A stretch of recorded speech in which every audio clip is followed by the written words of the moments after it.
Hello, everyone, and welcome. We are back with the Oceania TFT Fates Regional Finals. This is day 2. We started with 32 players, and we've already knocked out 8 of them, and we will continue to do that. 8 per day until we end up with a final lobby. My name's Genome, and my superpower in TFT is that I will get the bow of every single carousel. Just try and contest me. Just try. Frosty, what's your superpower in TFT? Oh, well, I was going to say the only reason why you get the buff of Carousel is because you'll first pick every single time, right? Alright, my superpower in TFT, wow. well, I mean, I just hit Fortune Chosen every time. I somehow make 6 Fortune work. That's my superpower. What about yours, Escher? Me? Mine is to pray to Mort before I roll down, and I hit the exact Chosen I want every single time. Damn, that is a good power in set 4. All right, well, that's our casters for tonight. Why don't we have a quick look at our format? We've already alluded to it. We started with 32 players yesterday, and we've already gotten rid of our first cut. Now we're up to day 2. There's 24 left, but it'll be a very similar format for you, for those of you who tuned in last night. So we've got 2 random lobbies to start with. So everyone from yesterday getting completely randomized and chucked into those 2 games. After that, we will look at how the players are performing, and then they will be seeded into the next 4 games accordingly to that. At the end of the night, of course, you need to be at 16th place or higher, or you will not be making it through to day 3. Tonight, we'll also have the scoreboards ready to go so we can keep track of how those players are going throughout the night. Yeah, it's going to be even more brutal. And we saw that we had 32 really strong players coming into the tournament here. We've already seen 8 of them leave already. And as the days go on here, it's only going to get more and more cutthroat. We're going to see more good players that sometimes just might not have a good day. And unfortunately, that's the nature of this tournament format, is if you have a bad day, that's it. That's your last chance. You're out. So, you know, really looking forward to some really high-level TFT today and seeing how everyone performs. Well, maybe some of those players need to take a bit of luck, take a leaf out of Escher's book. Now, Escher, I don't know if you caught any of the games yesterday, but looking at the players we've got left here, the 24, is there anyone you're really expecting to keep pushing through and perform really strongly tonight, or perhaps who caught your eye yesterday? Well, personally, it's still quite early into the tournament, and I still think that like a lot of the top 4 players, instead of the first or 8th players, will make it through to the next round. So I'm looking more at like Fishball, Razza. I'm not too sure about like Gidoff and Oboe because they're very like first or 8th players. Yeah. But yeah, I've got my eyes on those 2. Yeah, and that's a good point, right? Gidoff yesterday started off with 2 wins, and then, yeah, he really fell off quite a bit, having a couple of shocking games there. So I think, as you say, it's still, I guess it's similar to yesterday in that you don't have to really high roll every game to get through, right? I mean, 2/3 of the player base is still pushing ahead and making it to that day 3. So it will be similar in that, you know, as long as you're placing on average, say 6th or above, you probably should be squeaking through. Now we're just waiting for the first lobby to get set up. You know, what do we see a lot of yesterday, Frosty? Is there anything in particular that you think, just some themes coming at you from yesterday that you think we'll see continued into tonight? If I had to talk about big 3 here, it would have to be Aurelion Sol, Kale, and Slayers, either in the form of Tryndamere, Olaf, Samira. These are going to be the big carries that a lot of players are going to typically look towards, unless they're going to go for a little bit more of a niche composition as they're coming into it. But I think you'll see a lot of players that will try to base their composition around having these big carries, and then the rest of the team composition is centered around everything else that's going on there. Okay, and Escher, we did see, it felt like you always had an inkling of what they were heading towards yesterday. So for some of the, the newer viewers or viewers who didn't pick up on that, what kind of items are they looking to slam early if you're going either one of those 3 pathways that Frosty has just outlined?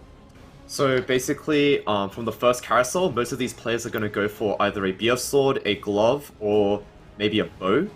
And then they're probably going to slam items that go into comps like Slayers, possibly Talon. So there'll be a lot of those BF sword glove kind of comps, and keepers as well. Yeah, actually, keepers is another interesting one that Frosty didn't touch on there. There was some success with that last night. We saw Razza doing pretty well with that. But even then, I think maybe we even saw like the fully stacked Kennen Chosen 3s not quite win lobbies, if my memory serves me correctly. But it could be faulty. You tell me, Frosty. Well, they weren't winning the lobbies though, but Yeah. most of that was coming down to a lot of health difference between the players. We touched on a little bit of tempo yesterday between everything that was going on, and a lot of these players that had a lot of tempo, a lot of health coming into stage 6, we saw 60 health deficits between the first place player and the second place player that they had to try to make up. And all it really took was just one bad fight. So even though there was this Exodia Kennen composition that was running around and just one-shotting everything, it took just one bad fight. And unfortunately, that's just sometimes the way that TFT is you take one bad fight and that's it. You get a second place out of it. And do you think that's indicative of the comp itself? Do you think it suffers in the early and mid game, and therefore when you finally do get it online, you're more likely to have less health? Or do you think that was just how those players were kind of hitting yesterday, Escher? Sorry.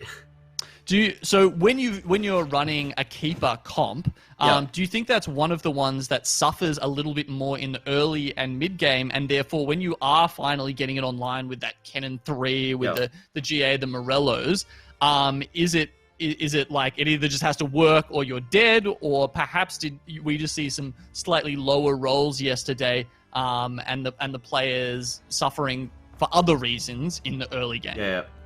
So I think it's like keepers is more of like a roll earlier comp compared to the other comps, where the other comps tend to roll at 8, and whereas keepers tend to roll at 7 because the units are a lot cheaper. And you can stabilize with the 6 keepers really easily with like maybe like a Kennen Chosen or any of the 2-cost, 1-cost keeper Chosens. So I think it's more like you try to stabilize early game at the 4-1 when you roll down at 7, and then you slowly upgrade your board again at 5-1. Whereas the other comps will all be rolling down at 5-1. In order to hit their level 8 spike. Right, so it's a bit easier for keepers to get in there early. Interesting. So I would have thought that would make their sort of early and mid game a bit stronger if they're bringing it online earlier and sort of hitting that power spike a little bit earlier. So maybe we haven't even seen like the heights that these keeper comps can get to yet, Frosty. Not yet. I really think that we saw once in, believe it was game 1, where Raza had hit the Exodia before, where he was something like 70 health. I think he ended up losing the game, though, to, I think it was Kale or something of the sort there. But ultimately, I think he won that one. Memory serves me correctly now. All right. But ultimately, it is still a composition that is prone to, sometimes just not hitting those early pieces. Even though it is a composition that tends to roll down sooner, your stage 2 and your stage 3 can sometimes lack a bit of damage if you don't have the proper carries, to hold these proper Zai items, these Kennen items. If you don't even find a Kennen on stage 3, you can tend to lose quite a bit of health early there. So while you can definitely have a really strong early to mid game, I think you'll tend to find that sometimes players can just not hit. Happens to the best of us. It really does. Obviously, keepers I feel at least, it's come into prominence a little bit later in this set than some of the other comps we've seen, especially with sort of the reroll prominence earlier in 4.5. How do you feel about the carry situation there, Escher? Obviously, Kennen seems to be your number one core, but do you absolutely have to have your Zaya online as well? Are there any other pieces you can really rely on? And because obviously, some other comps like Kale, they're pretty much fully dependent on the one champion, right? Yeah.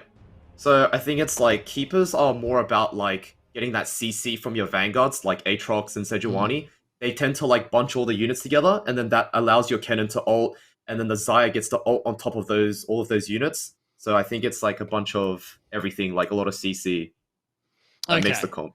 Yeah. We saw that perfectly executed yesterday, I think, by Razza, pretty much as well as you could. It sounds like we're ready to get into the game, ladies and gents. So let's have a look. Heading into our first lobby here. Now that, of course, we are down to the 24 players, so there'll be 3 lobbies going on at a time rather than 4. So Keen just checking his hotkeys. You would have thought after the thousands of games he's played, he might have worked those out by now. But it looks like he's ended up with a belt, guys. What do we think about this?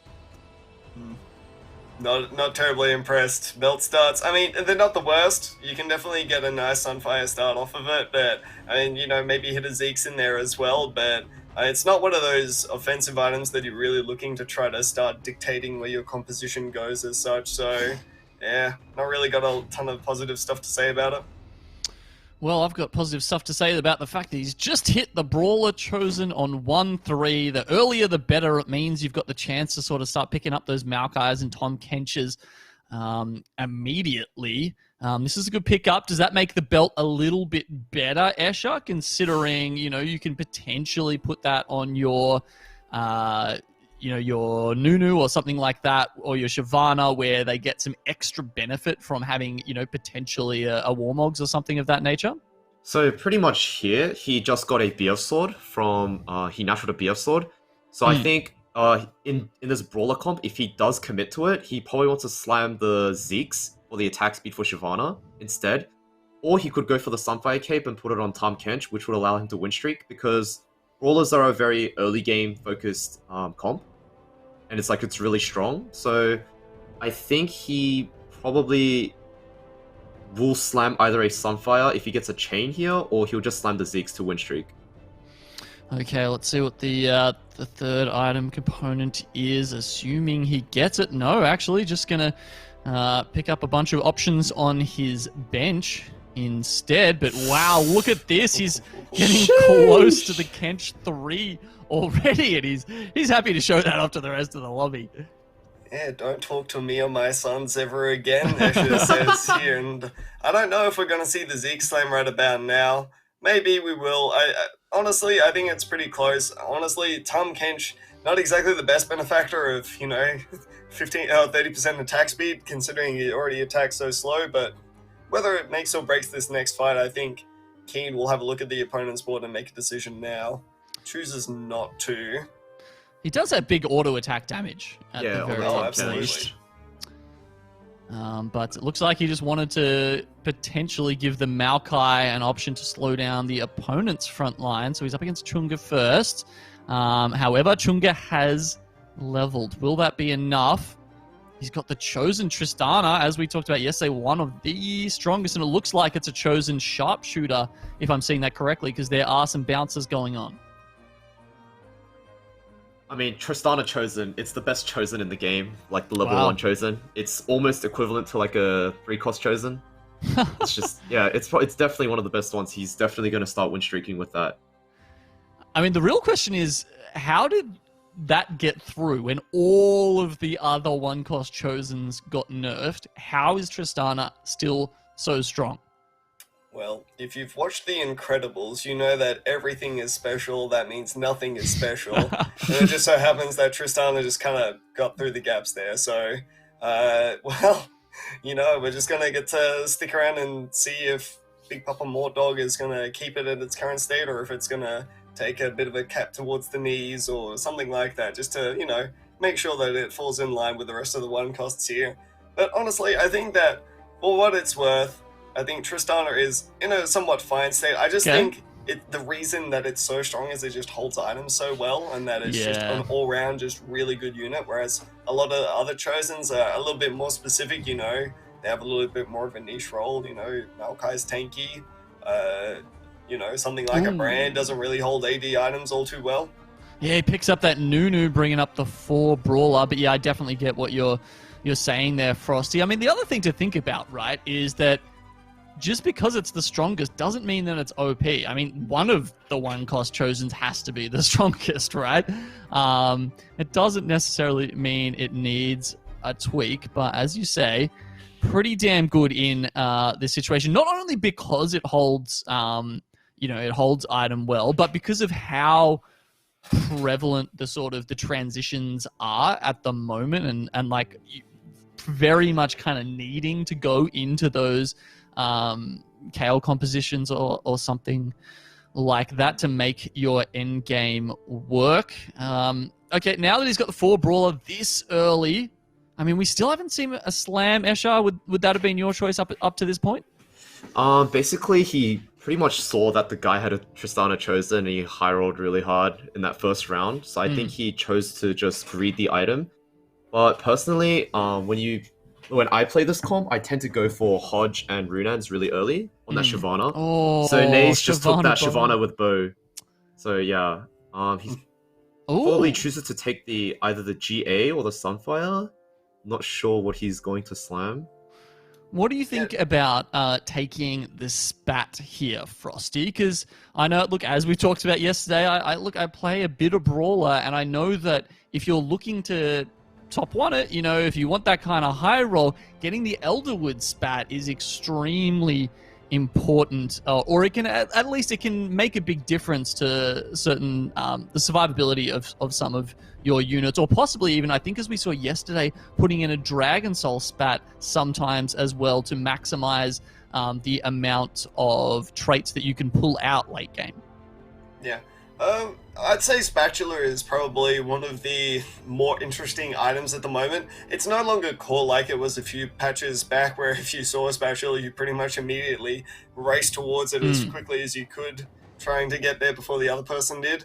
But definitely still really strong at the moment. Now, as to whether Spatula is good in this position or not, Keen had already a bit of direction item-wise on what he wanted to go. You know, Sunfire Cape extraordinarily strong, or had the chance of going for a GA there. 2 really good items to go for. So even though the Spatula is pretty good in this situation here, I think that trying to just pick up the Chain Vest and trying to just cement a little bit of strength here was probably the better choice. Yeah, and that does kind of go back to what you guys were talking about earlier, about not necessarily just looking for that mega high roll, but trying to play it safe and make sure, especially at the start of the day, that you are performing well and, you know, making it a little bit easier on you as you go throughout the day, and not having to worry about you know, being in that bottom 8 and potentially needing a big high roll to get yourself out of that ditch. Yeah, Brawlers are pretty good for that. You know, really consistent early game here. Really interesting to note here is that Keen chose not to level up to level 5 here, and instead chose to stay level 4 and just try to get a little bit more economy here. He sees his strength in the lobby right now, and he says that losing a little bit of health here, even with a strong board, is somewhat fine. And I don't know about that. What do you think, Escher? So I think basically this comp, you kind of want to roll down at 3-2 and you level to 6 because you want to find that Shyvana and get the 6 brawlers online. Because obviously he slammed the Sunfire Cape, which is going to be better if the units are tankier. So honestly, I wouldn't mind seeing a pre-level here to 5 because he can't make 40 anyway. And he hits Shyvana. Okay. He finds it anyway. You see, just hits. This is why Kane's so good, because he knew the Shyvana was coming anyway. Level 4, too easy. Yeah, that is a big pickup by him.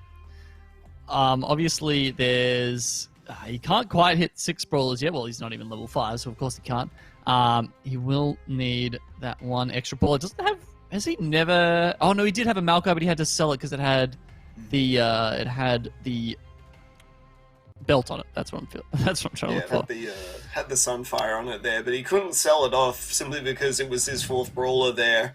And if he had sold it off, he would lose the trait, which would mean he would lose a ton of power here. So now we see him selling it off, and he's picked up not the greatest items, honestly. I really feel like he would really love a boat, but he's rolling down now. He really wants. He's really trying to go for that Tom Kench 3, and wow.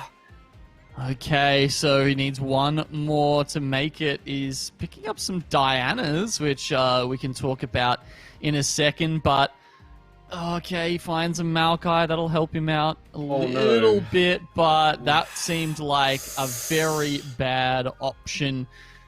to me, at least, he didn't get what he was looking for. He's obviously pivoted here into 3 still fortune. rolling. Do you think that was what he was actually looking for there, Escher, or was that just No. a reaction to the fact that he didn't find that Kench 3? I think the This fortune is insane. This is insane. He's insane. What The is he man's doing? lost it. What is he doing? I mean, this is the most economy I've ever seen someone sacrifice this early in a game that I can remember. Literally the most. Not only has he rolled down, he's rolled 50 gold. And now he's hit. You know, he's going to make me look like an absolute Just hit. now. But, Just hit. you know, he didn't hit. He didn't hit and he lost all that economy. So that potentially massive power spike, you know, I don't even know if this was worth it, honestly. And- Tom Kench 3, sure, is a pretty big power spike, but Is it? I mean, in the grand scheme of things, I don't think it does that much. Like, is it that big a power spike though? Obviously, it's gonna sit there. It's gonna tank some stuff. As we talked about, the attack damage he's got is enough. So if it does survive till overtime, it tends to start whacking away. But I guess the Sunfire really is what's doing the damage there. I feel like neither of you are agreeing with this choice, Escher. I mean, if he didn't hit in that next shot after rolling to 0, like he's just doomed from there. He has no econ, he has no guaranteed win streak. See, like here, he still loses to Chunga, where because the play he just made is to play for first, because he's just gonna win streak all of stage 3, and then pretty much he's just basically trying to play fortunes and win rounds and make that money back, the econ back. But I'm not too sure I agree with what I just saw. Yeah, and I mean he's only, I think, only two of those loss streak are going towards the fortune payout. I believe the other one was in stage 2 before he had subbed in the Darius and the Annie there. So yeah, I mean, what's your take on that, Frosty? I mean, Int, was that? this is a very interesting play. Is probably the Int stands most for interesting. commentary-friendly way that I can put this here. I can't say that I agree with this play, honestly. I like Tom Kench 3 if he could natural it. And I think that if you just, if he had just done the level 6 roll down, as Escher had said here, that I think he would find himself in a little bit of a better spot, trying to just find that Shyvana, just trying to play towards something like a 4-1 roll down where you, just try to go for a Shyvana 2 and try to play out the game that way. That I think it would have been a little bit better, but there's a Shyvana! instead, Another Shyvana with a bow. There's a Shyvana with bow. What's Chubby Bunny going to go for? Is he going to deny? Oh, That is so Oh, no. brutal. Look This how is- unhappy he is about that. Only one bow on the board, not even a backup option. Like, he would have been happy with any bow, right? He's got the cloak on the Shyvana already, obviously hoping for Runans. It's almost always the kind of first bow item you want to slam on Shyvana, right?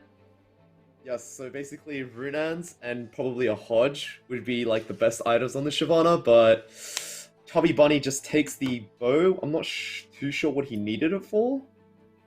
But then he basically would have had a Shyvana 2 with Runan. Just hit. Classic 20%er here by Keen. It's honestly storybook from last carousel as well. We had a Shyvana with a bow to another Shyvana with a bow here, and both times Keen has been denied it. But I suppose that even still, the bow is definitely something that Keen wants. Runans is a critical item on Shyvana, and I struggle to see how Keen is going to win some of these rounds. I mean, now it's definitely possible with a Shyvana 2, but before that, it was looking really dicey. Well, not only the Shyvana 2, but he's just slammed a Shroud as well. And as he was very keen to point out, did a very good job of predicting which player he might be coming up against there and getting the Shroud off against the Kennen, which looks like, in addition to this Shyvana 2, is actually going to win him this round. So there we go. We're going to get the fortune payout now. Oh, no, we're not. Wait, yes, we are. Sorry, Yes. I got excited that it had already ticked over to the one thingo. But what does he get? Absolute, am I being too harsh in calling that absolute trash items for him here? These are really bad for him, to be honest. He so desperately needs a bow. Yeah, I mean, at this point, I don't think items are what you want to see as keen. I think you really just wanted to get a nice big chunk of gold to try to make up for everything that you just lost from the big roll down that you had here. And ultimately, as we said, these items is not what he's looking for, and it's just gonna ultimately end up being a stone plate here, not the strongest thing you can be doing. Yeah, he's trying to play around what he's got there. The Tahm Kench 3 is essentially what he's got, but it looks like he's even wondering if he buys this next Shyvana and Maokai because he's so low on cash at the moment. We're seeing all this damage just getting straight up tanked by the Tahm Kench. They're literally not even hitting him.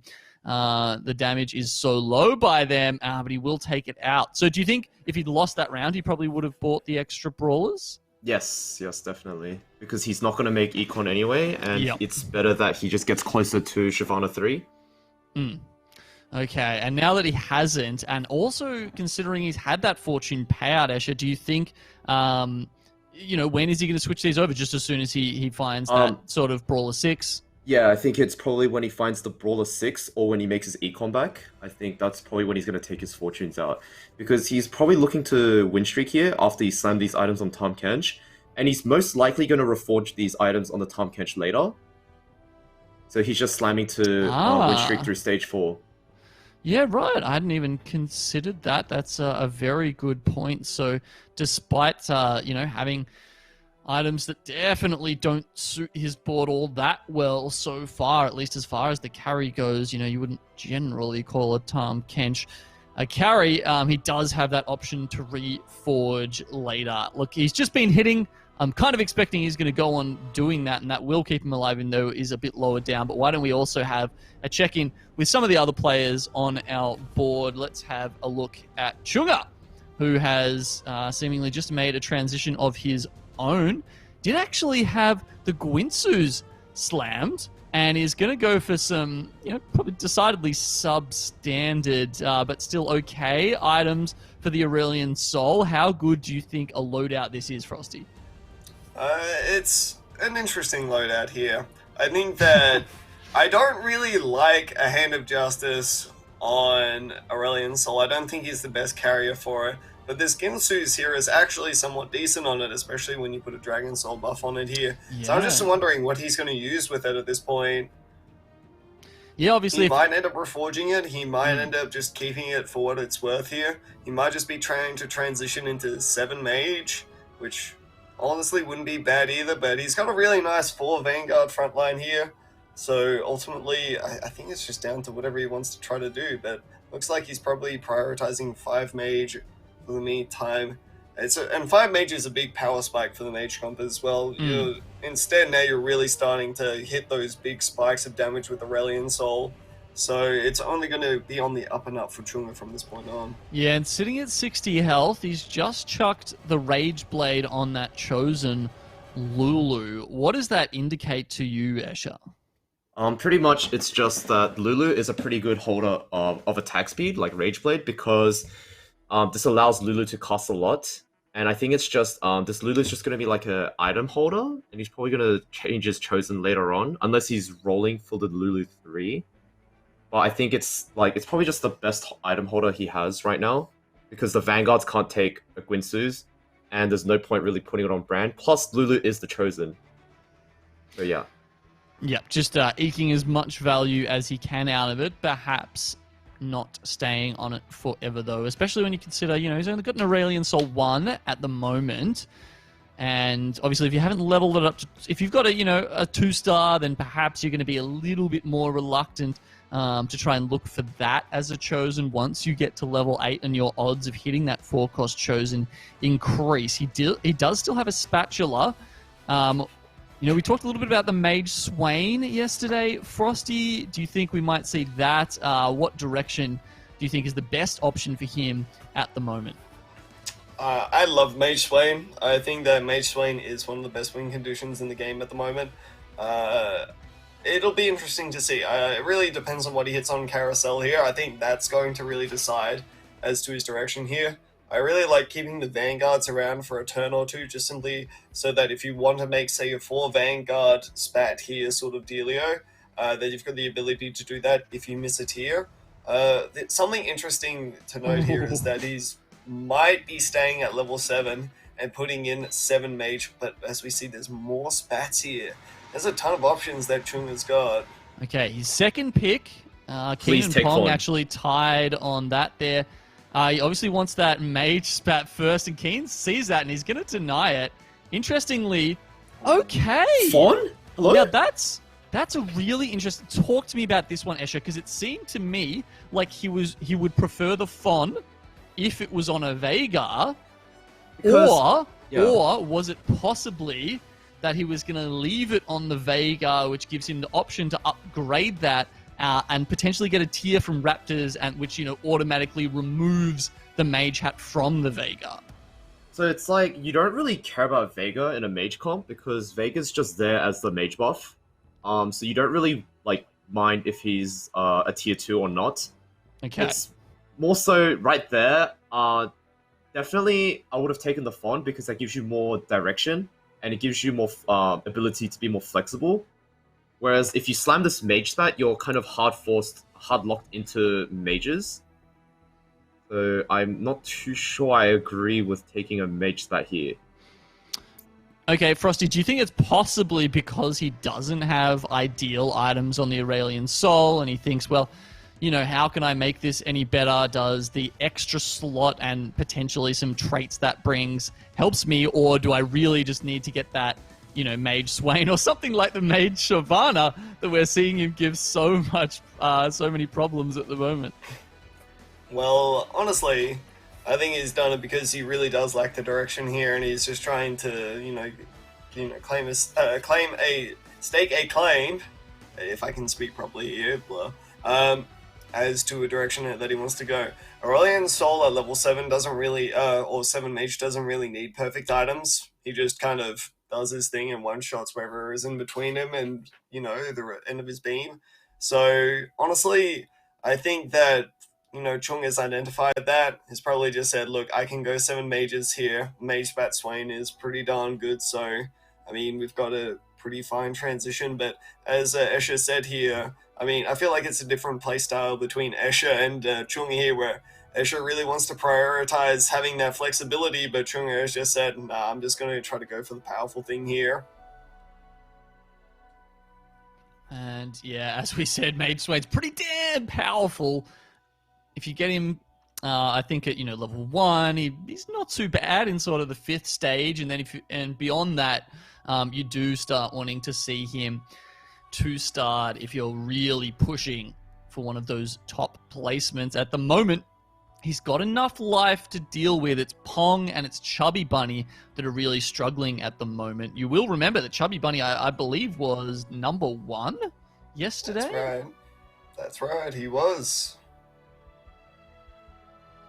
So, yeah, not a great start to the day from him, but still got time to roll. Still got time to hit. That's a good motto to have, right? Oh, absolutely.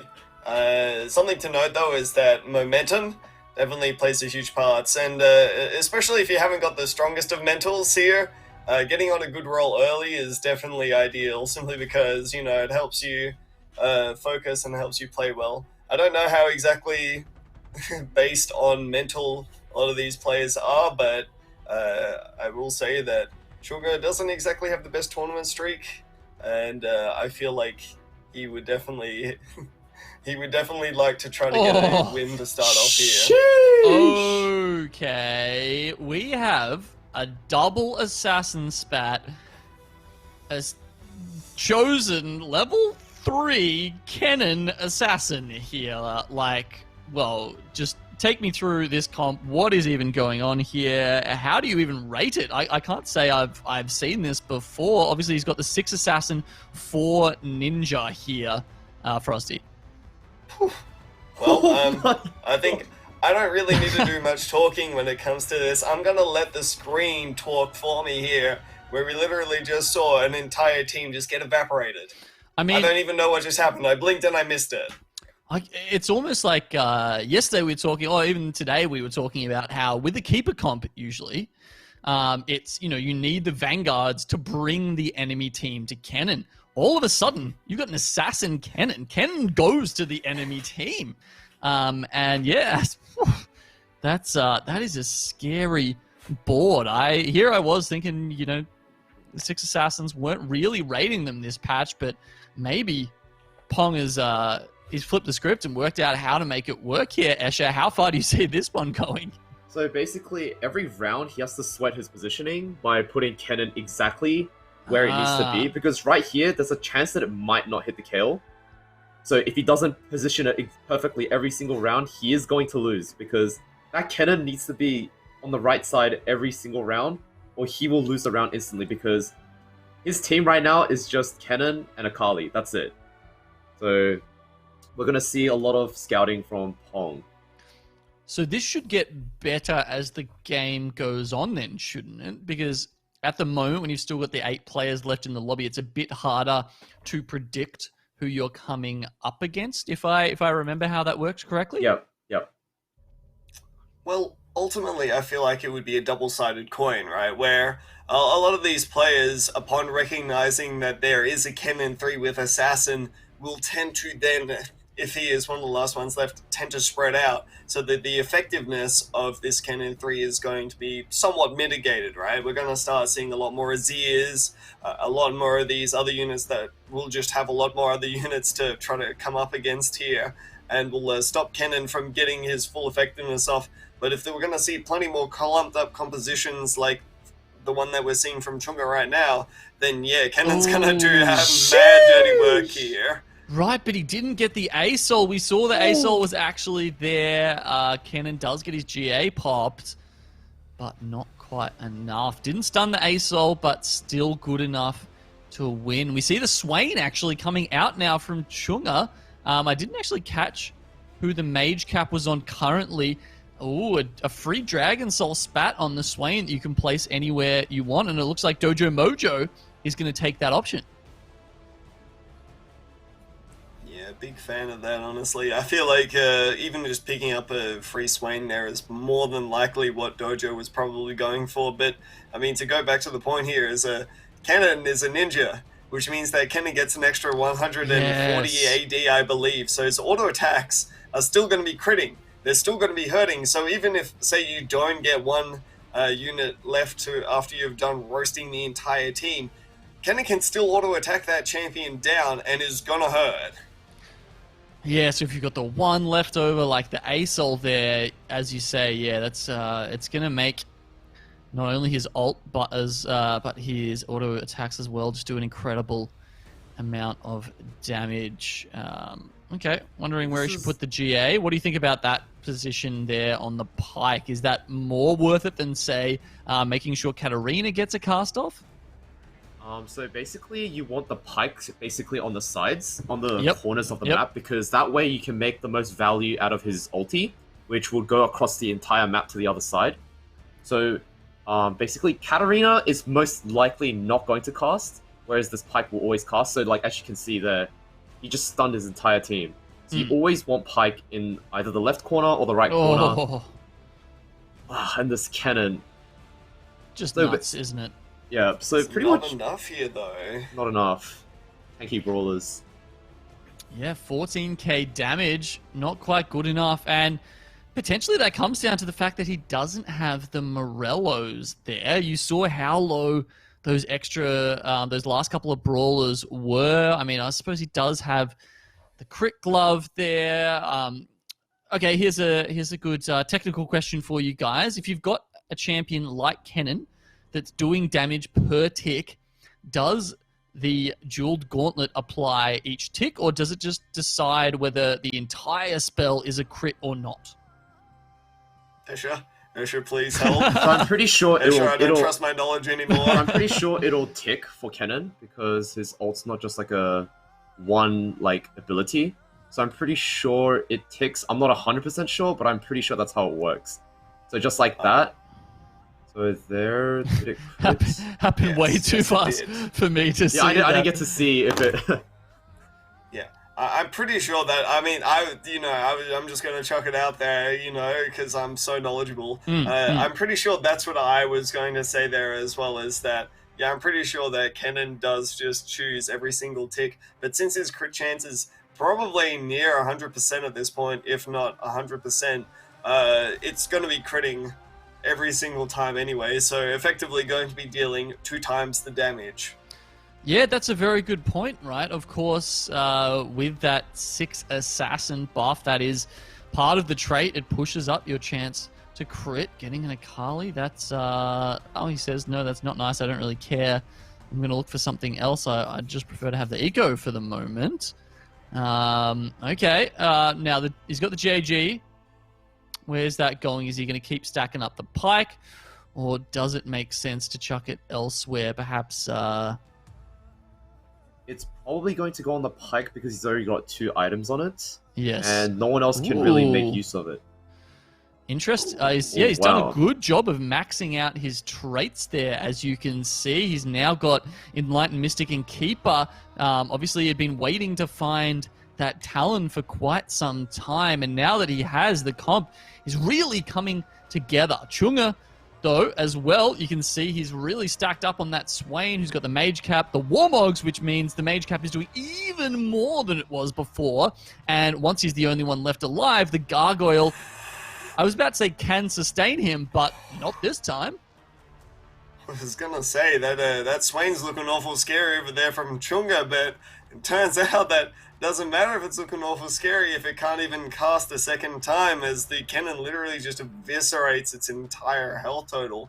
Dang, this Kennen looking awful scary here, and Pong's not exactly on 1 life territory. He'd have to take an extremely bad fight at this point in the game to get eliminated off of 1 fight here. So he's looking really scary. We saw him down at 7th place before. He's on the track to make a really strong comeback. So interestingly, not favoring the Enlighten there. He takes the Janna out and puts the 1-star Diana in. What do you think about this switch? Is the Spirit attack speed buff more worth it to him than what he had in before there, Escher? Probably the Spirit is probably more valuable because I'm pretty sure... Oh. Yeah, continue. Yeah, I definitely think the Spirits are a lot better because that way he gets Mystics and Spirits in before when he just had Assassins, 4 Ninja, and 2 Keepers. And now he's got the option with the 2 Zillions in the shop there. He can keep the Mystic for himself. Of course, he does lose the Spirit buff doing that, but sometimes having an extra, 2 lives on your board, that can be pretty worth it. That said, we thought this was a scary-looking comp, but he seems to be just losing out. It feels like the Kennen not quite consistent enough. We're seeing it sometimes. Other GAs are causing it problems where the Kennen doesn't have its ult anymore, and now we're seeing a disgusting Swain with Death Defiance, 2-starred with a Mage Cap that is also not good enough. Okay, as soon as we say something is good, it dies. And this is what I was going to say before, is as I was talking about before, where, as the comps start getting a little bit more spread out, the effectiveness of this Kennen just seems to peter off a little bit. And we saw in our last fight there where the Kennen's not able to get everything that it wants to be able to get, and ultimately ends up just kind of petering out as the fight went on. Didn't even get through the Swain there. No, doesn't manage to push... would you feel aggrieved if that was you, Escher, and that board went 5th?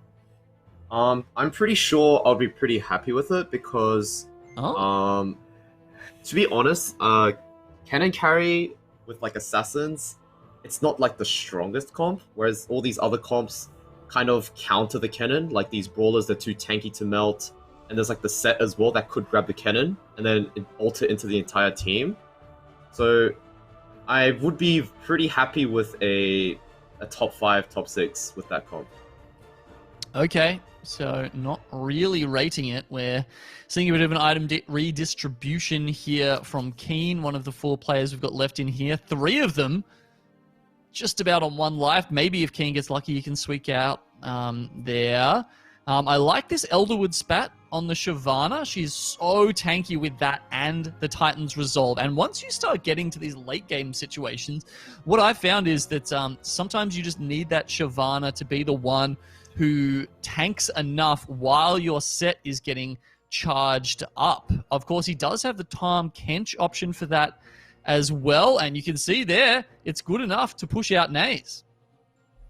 Yeah, I was going to say that was probably one of Keen's worst possible matchups there, considering the fact that there was a scary Lee Sin too, but really nice distribution of the QSS there prevented the set from getting kicked out of the map immediately. That means that Keen ultimately ends up taking that fight.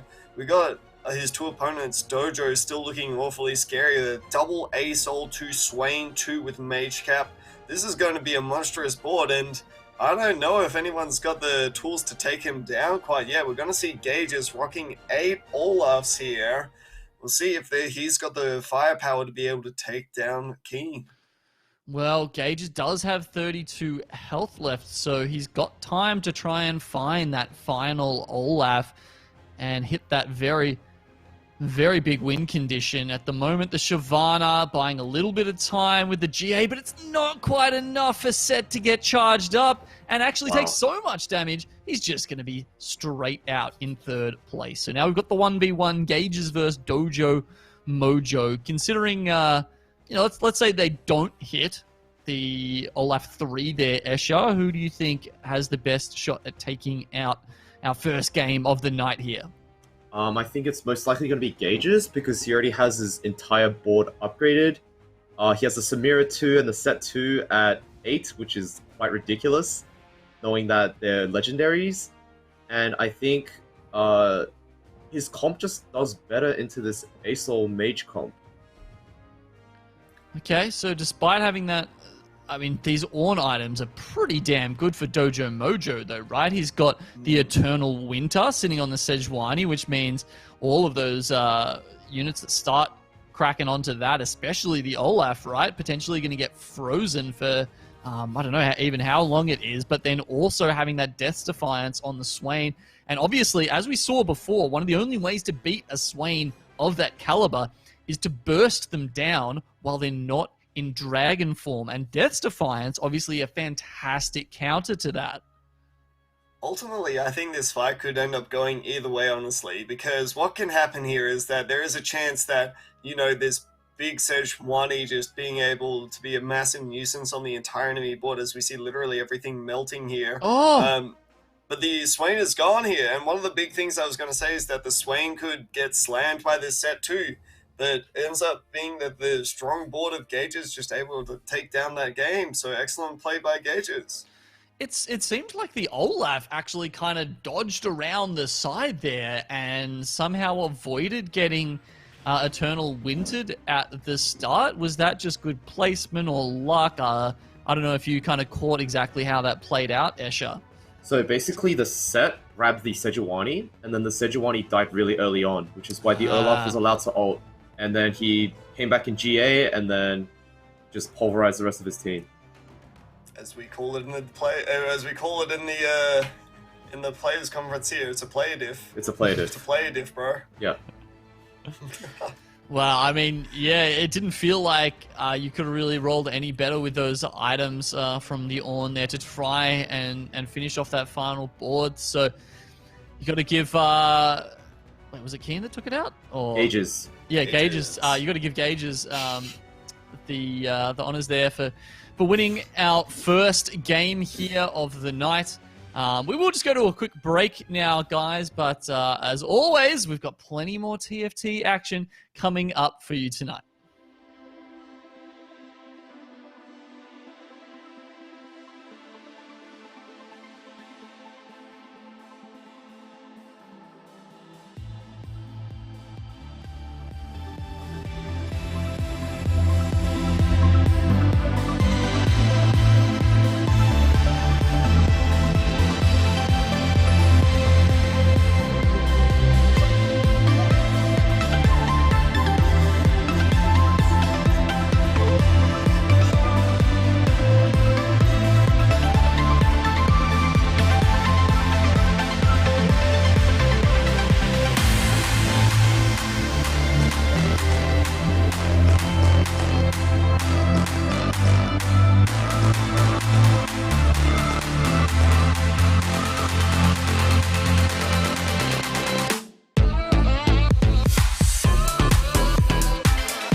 TFT Fates Regional Finals Day 2 presented by Optus. Want to give a quick shout out to all the other sponsors that have made this whole tournament possible, supporting TFT in the region. Thank you very much, not only to Optus, but Puma, Logitech G, and Alienware. Now, after our first game there, just to catch you guys up, we'll bring up the scoreboard. As you can see, it was Razza, it was Gages, and it was Obo that took out his first couple of wins. Get off, like yesterday, has had a good start. But yeah, anything sticking out to you guys so far? It's Razza. Razza just has insane tournament mental here, as we're seeing. You know, he starts off yesterday with the first place, does it again today. I'm almost going to take notes at this point. You know, I'm wondering, how does he do it? How does he do it, Escher? Tell me exactly how he does it again and again and again. Well, I mean, if I knew, I would tell you, but I don't. I would be replicating it myself at this point if I knew how he did it, but I can't tell you because the guy is just a mad lad. He just comes in with a specific composition, just knows it to a T and plays it extraordinarily well, and it just seems to work out incredibly well for him. So do you think he's been continuing to force the keepers there that we saw previously, Escher? I'm pretty sure he's like, it's his comfort kind of comp, where like if he sees like an opening for it, he'll just hard force it. Yep. Which I think is a lot better in like a tournament setting, because no matter what position you're in, you'll always know how to play that comp, which he's practiced a lot. So I think it's really going to be good in this tournament for him. And do you think the other players are going to respect that as well? Do you think the other players will be looking at that and going like, okay, I know we've probably got to keep a player in my lobby. I'm not sure if I can hit the cannon 3 if Raz is also going for it. And therefore that works in his advantage now that he's sort of made that known? So basically, as long as Razza doesn't pivot and he just keeps on playing his keepers throughout this tournament, I don't think anyone will really contest him if they're in his lobby. Well, I'm going to just slow you down there. I've just taken a quick peek at Razza's LoL chest. It was not a keeper game. It was in fact a fabled game with a 3-star Nico, 3-star Nautilus, managing to take down the lobby there. 6 Vanguard, 2 Mystic, managing to take down the lobby there. So not his, not his fabled keeper comp, but he's keeping the fabled comp. There you go. Okay, thanks for doing the scouting for us there, Frosty. So obviously, well, I suppose thinking about the items there, do you think that's sort of something that he may have still been looking to go for, or is that one of the other best options if you can't find the keeper chosen or start that you're looking for, Escher? I think it's probably like he found a Nico or a Nautilus chosen early, and then he just found direction from there, and he just decided to play the Fabled because he probably had the items and the units as well. Fair enough. Yeah, we see that it does highlight that he actually did find a chosen Fabled unit there, so one can only assume managing to find the Vanguard spat there as well to go alongside with that Nico, so really strong showing. But as we look into gauges here, we see that not exactly the strongest start with him, does manage to get that 3 fortune in for the time being. And we see that Gages is choosing to pick up that Chain Vest, more than likely to try to start with a GA, a Sivir here, a really strong pickup into the composition. How do you think this is going to play out for him here, Asher? Did he take a Sivir off the carousel? Okay, he did, yeah. Sivir with Chain Vest. So I think it's going to be pretty good for him because he definitely wants to cash out quite soon. And the Sivir early game, he decides to sell it. Interesting. Very interesting. Does have a 2% Tryndamere there, but doesn't look like he wants to... That's a hard choice. He's That's mousing a really hard over choice, it. I mean, honestly. It's your economy versus just this really potential, powerful pulling unit that, gives you a little bit of direction as where you want to go right now. But I think we're going to see it will really depend on whether he wins this round or not. He does have one of the other Slayers there, right? Darius can be hard to find at this point in the game. So, assuming it doesn't take him too long to hit the pike afterwards, there could be an early 3 Slayer start for him. This Tristana not chosen. unlike the opponents by the look of it. I think Pong's got one there, and the Hand of Justice. It's going to come down to the shot. He's out. Was that a crit? Was that a crit that actually finished that off for Gauges? Ooh. Looks like it. Oh, man. Oh, chosen pike. No, that's... Ooh. Huh? That's not what he wants to see here at all. He really just doesn't want to pick up a 2-star 3-cost like a Yuumi here. You know, if we'd seen something like a Darius, but, I mean, ultimately now this forces him to, you know, switch out of the Fortune here, potentially cutting off some of that gold. We saw that he didn't want to pick up the Trinity last time either. I'm wondering exactly just how much stronger he's gotten off of this. And, you know, I've also had a quick sneak peek at Gage's LoL chess history here, guys. And there's two things to note. One, he's currently sitting at number 5 in the region on the ladder.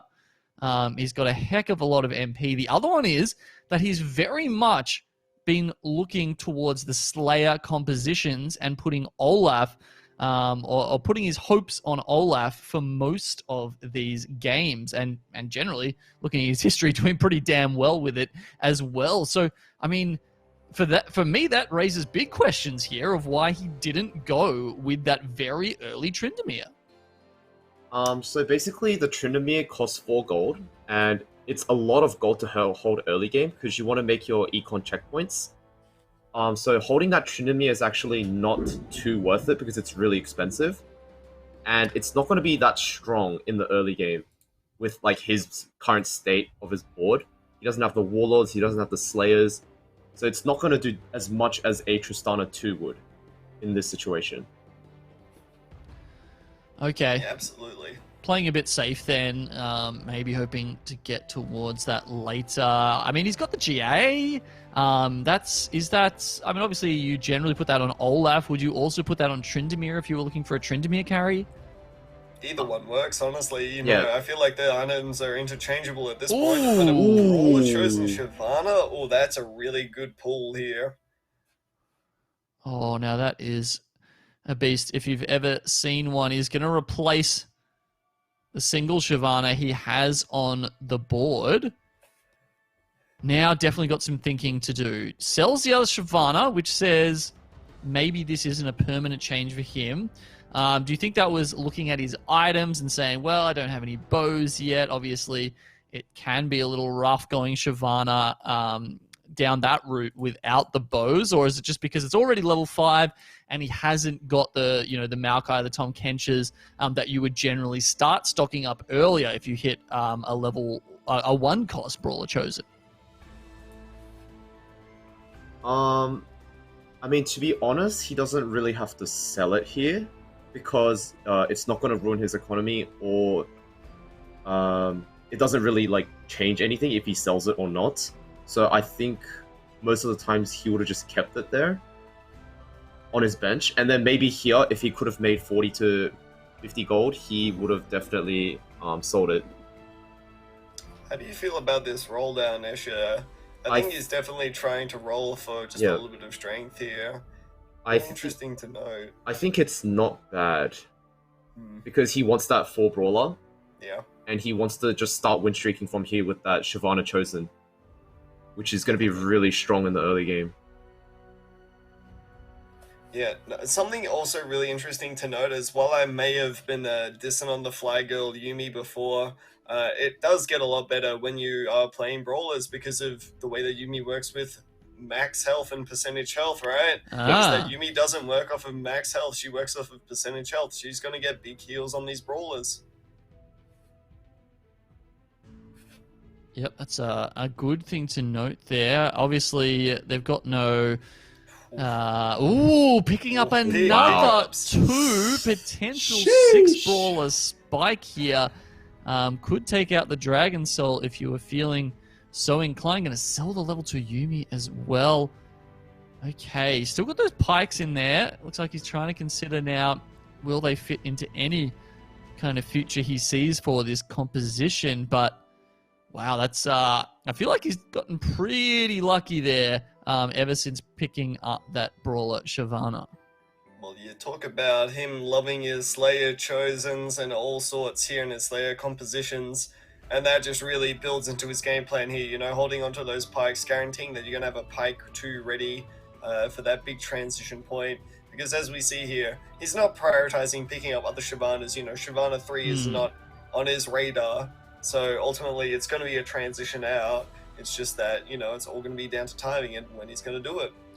Yeah, heck of a transition. And as we're coming into Carousel here, we're looking at all of the health in the lobby, and it is so close. I mean, from 7th to 2nd is only 14 HP at this point. Okay, let's see what he opts to go for here. Constantly looking at his back at his board to see what might work out. And we have switched over to Keen, of course, so that's why we're seeing the spatula on the board. What do you guys think he's thinking about with this BF sword, Escher? Right now, there's not currently too much direction, but I'm kind of thinking maybe like an RC for the Kale comp, and maybe taking that BF sword for either half a Zeke's or a Divine Spat. Ah. Or it could be a Deathblade with the RC on the Olaf.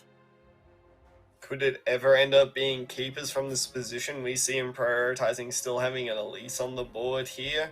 Definitely a possible transition, right? I mean, it's possible, but I think it's very unlikely. Because it's just that the RC doesn't fit too well within that comp. And he didn't opt for the glove on Carousel either for the Hodge. No. But I do see the GA on the Xayah, but I'm pretty sure this is going to be a pivot into something Slayer Kale related. Definitely. Yeah, I think that with the selling off of the Elise there, he's kind of set in stone what he wants to go for here. Unfortunately, his board's not terribly strong. I think he's definitely trying to save up for that level 7 roll down at this point. The question you got to ask is, you know, with all this health that he's bleeding right now, he's on a 4 loss streak.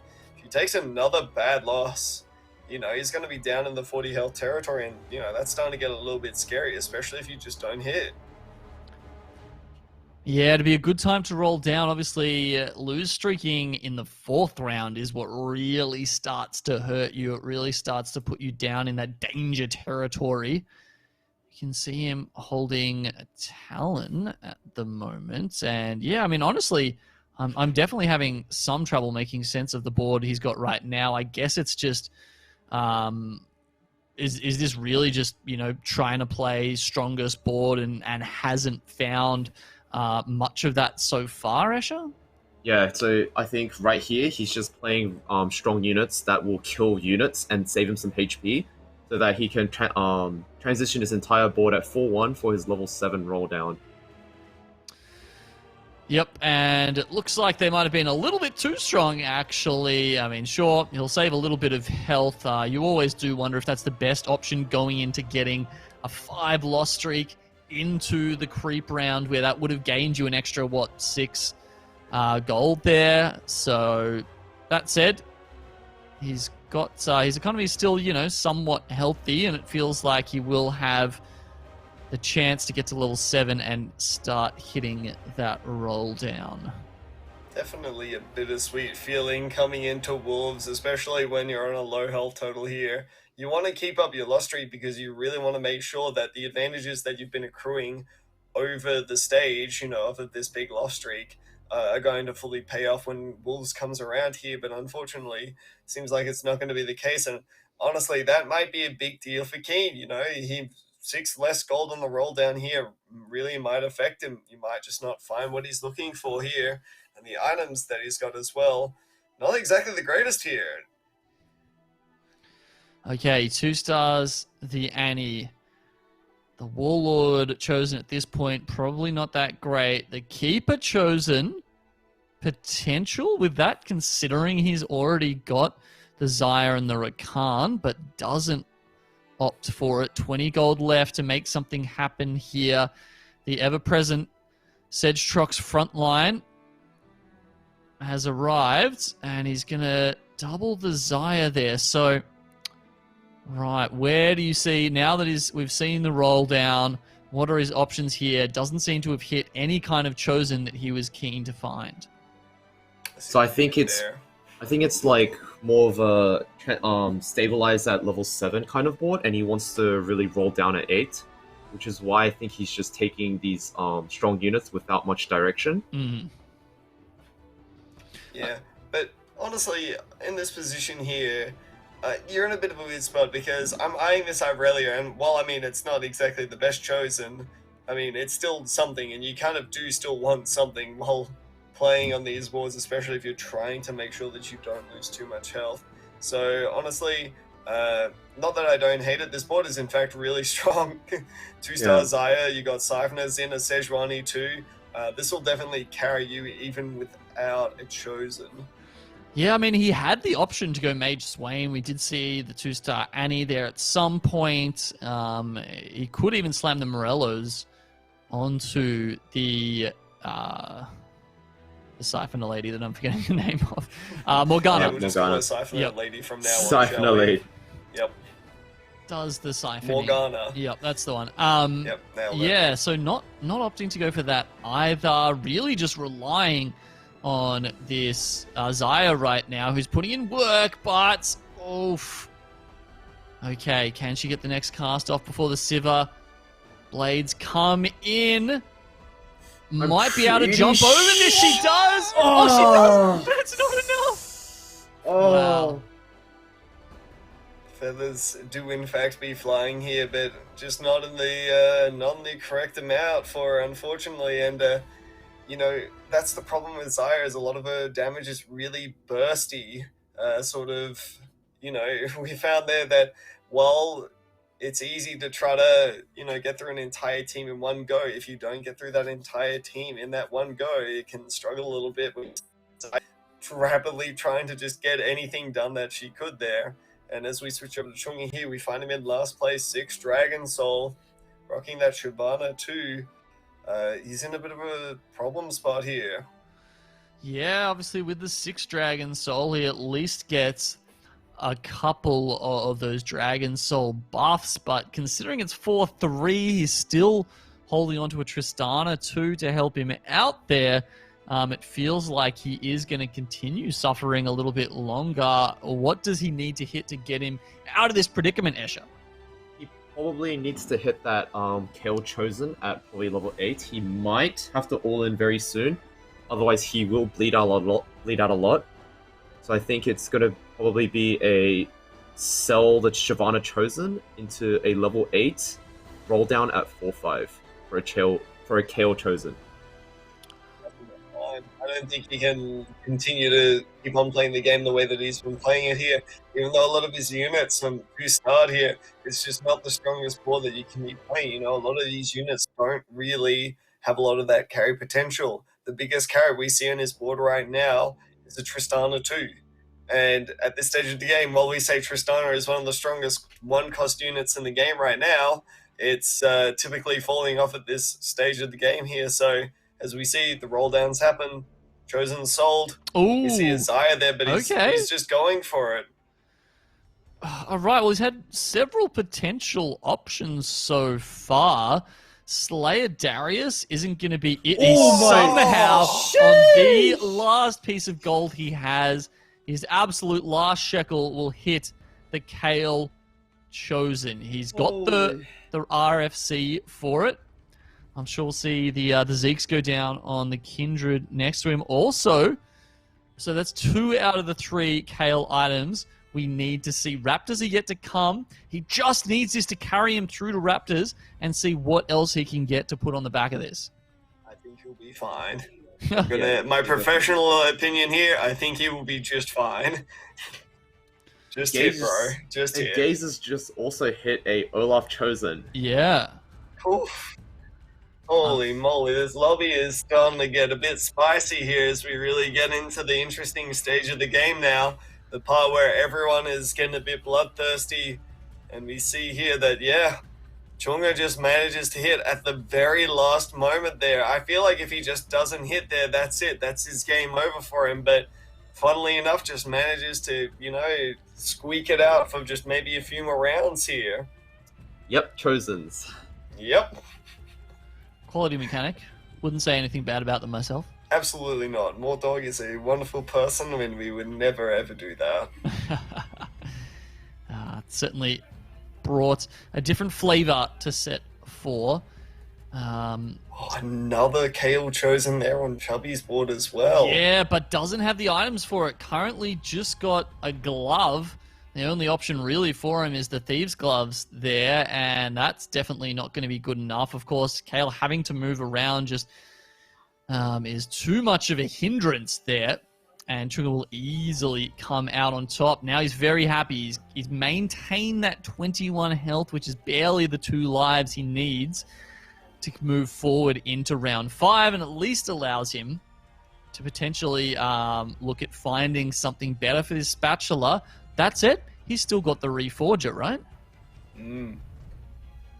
So ideally, he wants to get something like a bow here, which allows him to slam the Duelist Kale, and then he could look for like a Jax or a Lee Sin to get that 4 Divine 2 Duelist in.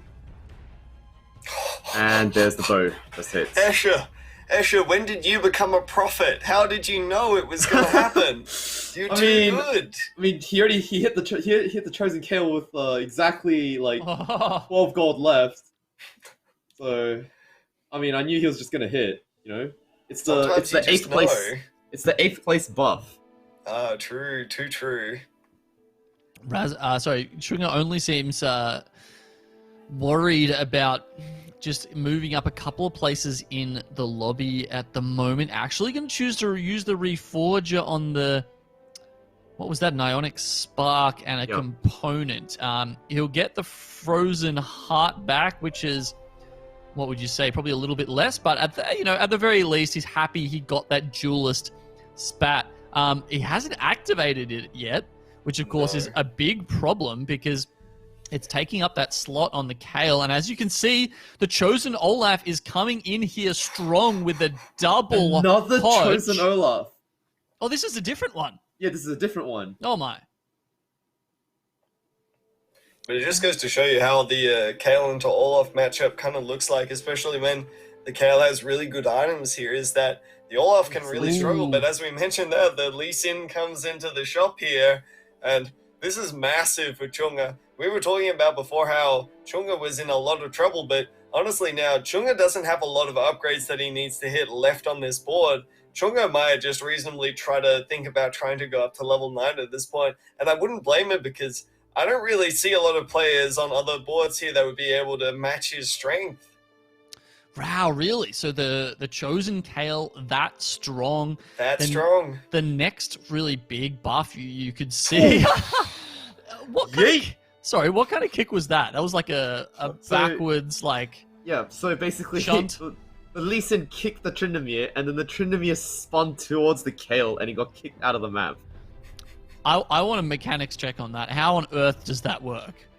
So basically Lee Sin is in Masters, so it checks out here. Don't worry about it. So does it determine the kicking location by where the Tryndamere is ending up in the spinning? After spinning? Yes, so the Lee Sin kick buffered at the beginning, and then the Tryndamere spun because he spins towards the opposite side, and then he kicked. The kick goes through after the Tryndamere lands the spin. Well, they looked midway in that fight. Longest legs in the West. Longest legs in the West. Hot damn. It's impressive to watch every single time, though, and it's equally devastating there in that fight, honestly. Yeah. He's coming up against Naeus. Ooh, and he's got... Oh, no, the Aatrox actually kind of working against him there. Lee Sin was about to take that Swain out, but the Aatrox pulled him back in. Now he does manage to pop the GA, but there you go, the Duelist, too strong. Even in Dragon form there, Swain can't outstay that damage. And the Duelist Spat essentially just replacing the Guinsu's Rageblade here. Yeah, definitely. Something really interesting to know from Chunga's side of the field here is that he's choosing to forego trying to make 10 gold and instead tries to hold on to this Kale here. I think Chunga might be trying to identify a alternate win con instead of trying to go for level 9, is instead trying to go for that Kale 3. Honestly, I don't know how much I love that idea, simply because he is simply so far away at this point. But definitely identifies that it's a possibility here, so we'll see how it plays out for him. Obviously, with not that much gold to go, he would need a hell of a win streak to push all the way to level 9. Going for the decap off the carousel on 5. We have seen these lobbies, maybe a testament to how strong these players are, that they are able to maintain a lot of life throughout these tournament games. And once again, after the carousel in stage 5, we are seeing all 8 players still in the lobby. So the decap goes onto the Yuumi. Not a bad choice, I would have thought. Still, probably the best thing you could hope for here is either the blue buff or an RFC for the Lee Sin. Definitely. Ultimately, though, we're seeing a really diverse amount of compositions here, honestly, as we see there's not only 1 but 2 keeper players in this lobby. Dojo rocking out with his Cannon 3, managing to get the zap onto that Kale, and that's absolutely massive. That's most of the damage here. And Dojo's also rocking a set 2. Big loss for Chunga. The idea of trying to go up to 9 has been taken away from him. Now as we move over to Keen here, we see that he's also rocking that Executioner Chosen Kindred here, also rocking a whole bunch of keepers. Really a mishmash of a composition here. Yeah, so obviously we were having a look at Keen earlier and noting how much trouble he was having finding that end comp that suited not only the units he picked up so far, but also the items that he had. Is since then found an Ornn 2. I believe one or the first of those did come from the carousel, and that's afforded him a Zonya's, which is chucked down on the Kindred, which is honestly fantastic, because sometimes Kindred just doesn't jump into the smartest places. Papega? Yeah, definitely not. Honestly, as we see, Cosmic already took his 8th. That's really unfortunate for him here, considering he took a 7th on his first game, not the tournament start he really wanted. And as we see King coming up against Pong here, this is definitely a possible elimination for Pong, but I think he's just going to squeak out just barely a good enough loss here. As we see both Chunga and Naeus getting eliminated. Both really unfortunate starts for them in this tournament. Yeah, rough one there. Pong, as you say, just hanging in there. Now in 5th place. Man, that's look, that Kindred really did some serious work in that. Beating out an Olaf 2 Chosen. Stopping any kind of crit with that Bramble Vest. That was a surprising win for me. It took him a long time to work through it, but he did in the end. So he's going to pick up a Gunblade. Ooh, don't know if there's any particularly good slots for that to go in. What do you guys think? Right now, there aren't that many units that he can put the Gunblade on because his Kindred's already maxed out on items. But he might magnetic remover the items. Yes. Oh, he might be putting them on the Yone, the Gunblade. It's pretty good on Yone. Kind of love it, honestly. I think that just picking up a nice Yone here and just being able to plop these things onto it, really strong overall. But as we see here, he's coming up against perhaps one of the more intimidating players in the lobby in Dojo. And nice Surge ult here, but we'll see how it plays out as Kindred's going to work, but the shields are massive. Yeah, but they only last for so long. They're gone now. The Kindred does get disarmed as well, though. She managed to dodge the Cannon ult. Those soldiers helping out. And then in the end is actually probably going to be the difference between these two Zayas both popping their GAs. A very tanky Kindred, right? You don't often see it with the Elderwood Spat and Zonya's Paradox on it at the same time. And that's allowing it to be the difference maker in those late game fights. Yeah, we've made it up to top 4 now, so Pong getting eliminated here, and we'll see that, Keen also in a really strong spot. It's going to be a really close lobby here. Feels like quite a few of these players are running Azir to try and dodge that cannon composition, or at least help one of their carries at the very least dodge it. You can see now he's got a bit of a triple threat going with the Yone, Xayah, and the Kindred.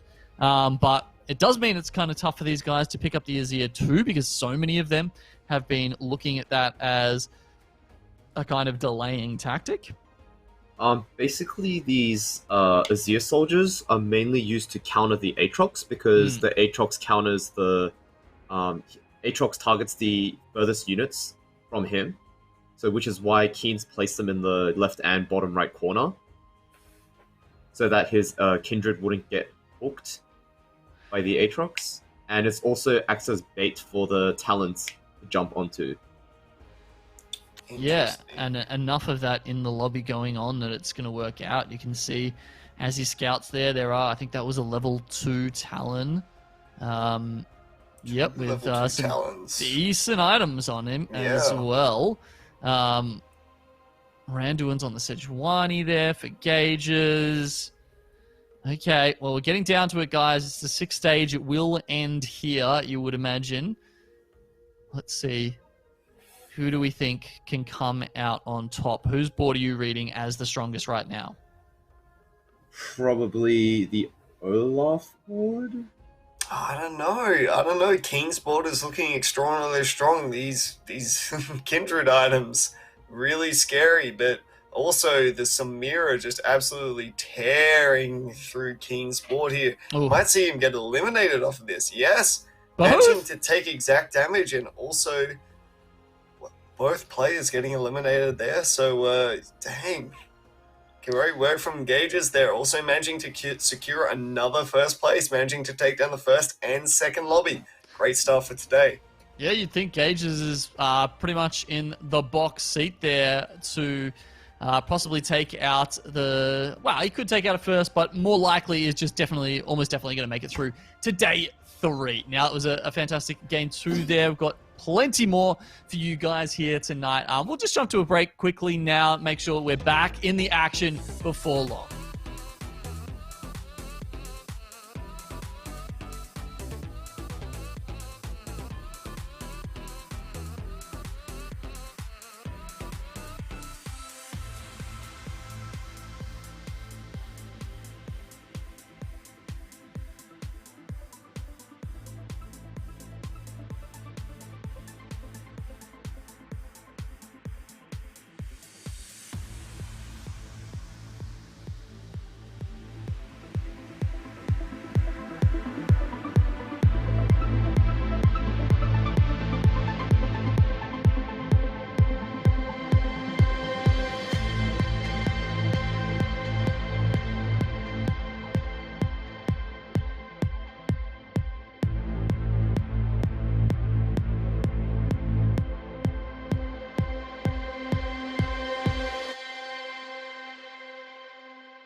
fans, to the Oceania TFT Fates Regional Finals presented by Optus. We've had 2 games so far tonight, and let's have a quick look at the scoreboard there, because we can see the Gauges, as we noted, is sitting pretty at the top right now, but followed closely by Razza and Fred there on 180 points. Good starts for all of those fellas.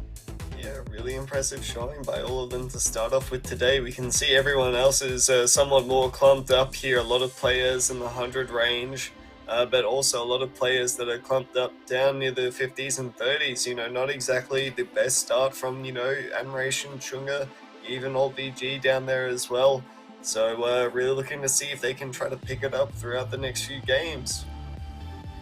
Now, I believe we're going into the lobby with possibly Razza and Gauges in it in the next game, so it'll be very interesting to see how both of those guys play.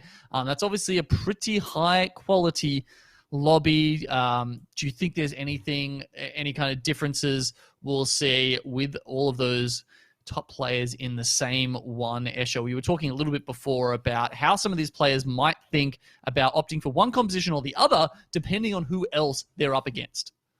So basically, we've seen a lot of Slayer games in a row from Gauges, and we've seen a lot of Fabled games from Razzler. So there is going to be a clash between those two. They don't play the same comps, so it's not going to be very... it's going to be like I think it's more going to be like a Fabled beats Olaf kind of comp, because a lot of the Vanguards will counter the Slayers doing the AD damage towards the frontline tanks of a Fabled comp.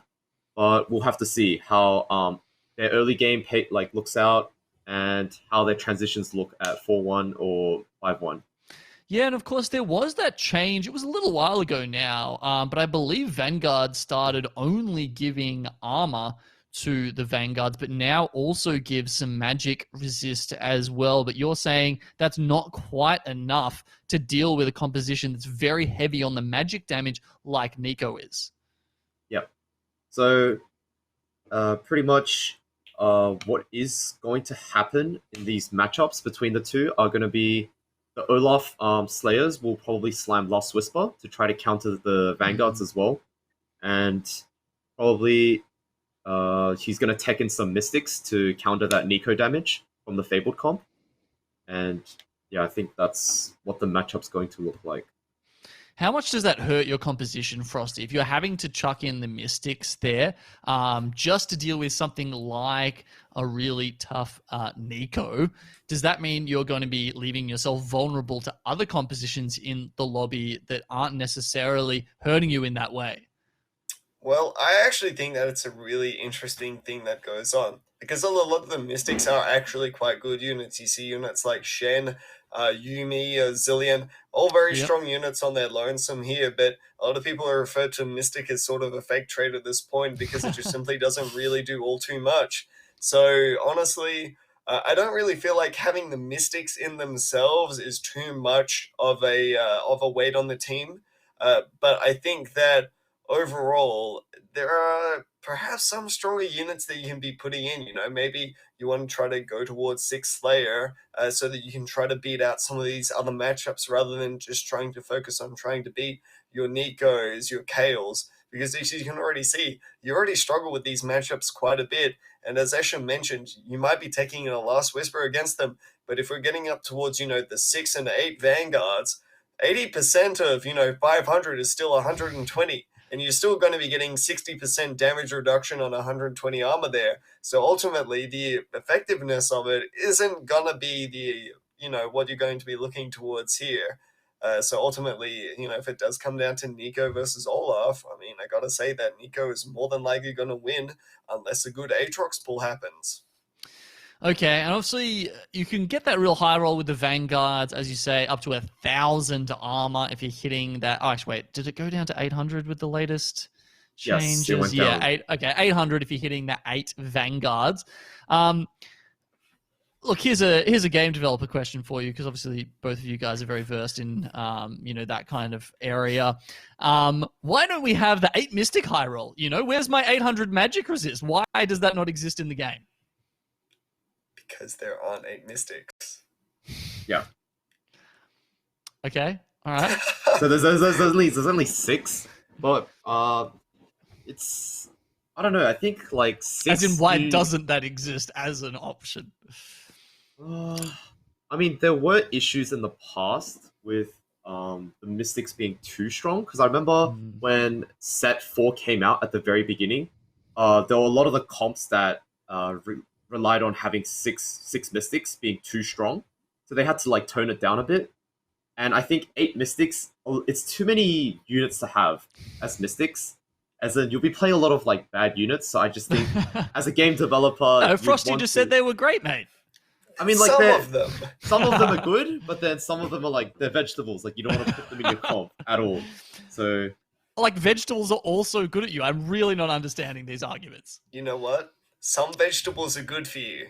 But Some. if you have too many vegetables, it can also be bad for you as well. You know, that's how the human body works. You take in too much of one thing, it ultimately ends up being bad for you. You know, water's great for you, but if you have too much water, it's bad for you. So if you want to use that analogy, I mean, I've got a really good few counterpoints for you there. Look, have you got something against potatoes? That's what I'm hearing. So you're saying if I eat 3 bowls of chips, that's not good for me, Frosty? I mean, you are what you eat, right? So I'm a chip. That's all I can say. I'm a snack, basically. Yeah, no, I agree. Oh, yeah, fair enough. That's not what I was going for. But yeah, no, I get sure, that. let's just go with that. All right, good tussle. Okay.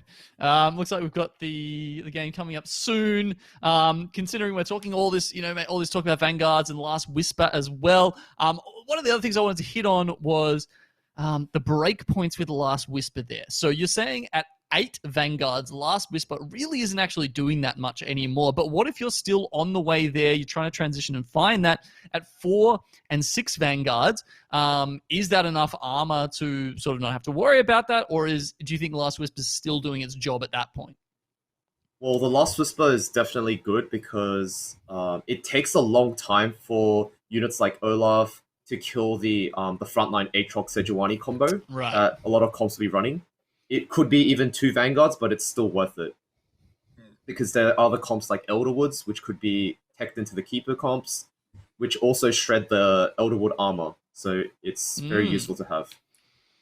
I think it comes down to Last Whisper at the moment is an insane item until you get up to absurdity numbers, right? When we start talking about these 500, 800 totals, that's when it starts to get, a little bit toned down. But in the meantime, when you're talking about cleaving through 80% of 300 armor from a 4 Vanguard, then yeah, it's insane. And ultimately, that's why you see a lot of players starting off. Oh boy! All right, the lobby has officially been mort-dogged. We've got the spatulas everywhere here. Now, obviously, this is, I think, possibly the rarest option out of the initial carousel. I think the rarest one is Fons. Yes. Oh, yeah, right. Yes, 1% for a Fon. Yep, okay. Oh, well, if you know the exact percentages, please hit me up. What is it for spatula only? I only know Fon. I know that Fon is a 1% because I like to claim it to all my friends and talk about how I got screwed over with it by the 1%er here. But in the meantime here, if we talk about the spatulas here, I actually feel like spatula is perhaps one of the hardest starts to play simply because of how many options just immediately get opened up to you here. So, I mean, we're going to see a lot of creativity from these players on how they want to approach this game. So a composition like Raza was going before with the Nico, suddenly you've got a lot more options to go with that because of how much it relies on trying to get that spatula for the Vanguards for your Nico. Okay, we've got someone else telling you you're wrong. I promise it's not me this time, Frosty, but someone in chat called Fly Moon is saying that spatulas are 1.5% and the Fon is only 0.5%. So, look, I hate to do it to you, but like Fly Moon did it to you first, really. Fly Moon. You know what? I'm going to trust you, buddy. You're the TFT expert here. You've officially usurped me. Thanks to your superior knowledge here, you in fact get to usurp my position in Challenger. That's how the game works, is, once you know more than the other person, you overtake their spot. Congratulations, I'm proud of you. Oh, wow. And we've got someone in chat asking, what is FON? So if you guys don't know, we were talking about that a lot. That's force of nature. So that's when you put two of the spatulas together, it makes force of nature, and basically you can have an extra unit on the board over what level you have. So usually, you're level 3, you've got 3 units. With the FON, you can have 4. Or, for instance, yesterday, if you're Donald and you're level 8, you can have 12 units. With 4 force of natures. Just to be clear.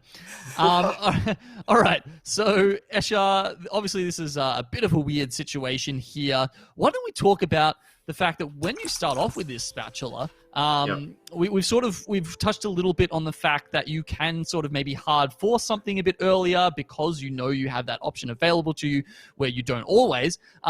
But what about, does it change anything with the fact that, you're not going to have as many items that are slammable because you do have that spatula sitting around early on? Yeah, so it's pretty much either just hard force a comp, but you will be definitely limited within your shops because you can only take a certain few units. But if you don't get a start where you can't really slam any item, which like in Raz's case, he doesn't want to hard force either the Elderwood spat or the Warlord spat, he's most likely going to play like a not so win streak board because he won't be able to slam anything, and he'll probably definitely be slamming that later in order once he probably rolls down at 3-2 for some direction, so that he doesn't get dizzy for the rest of the game.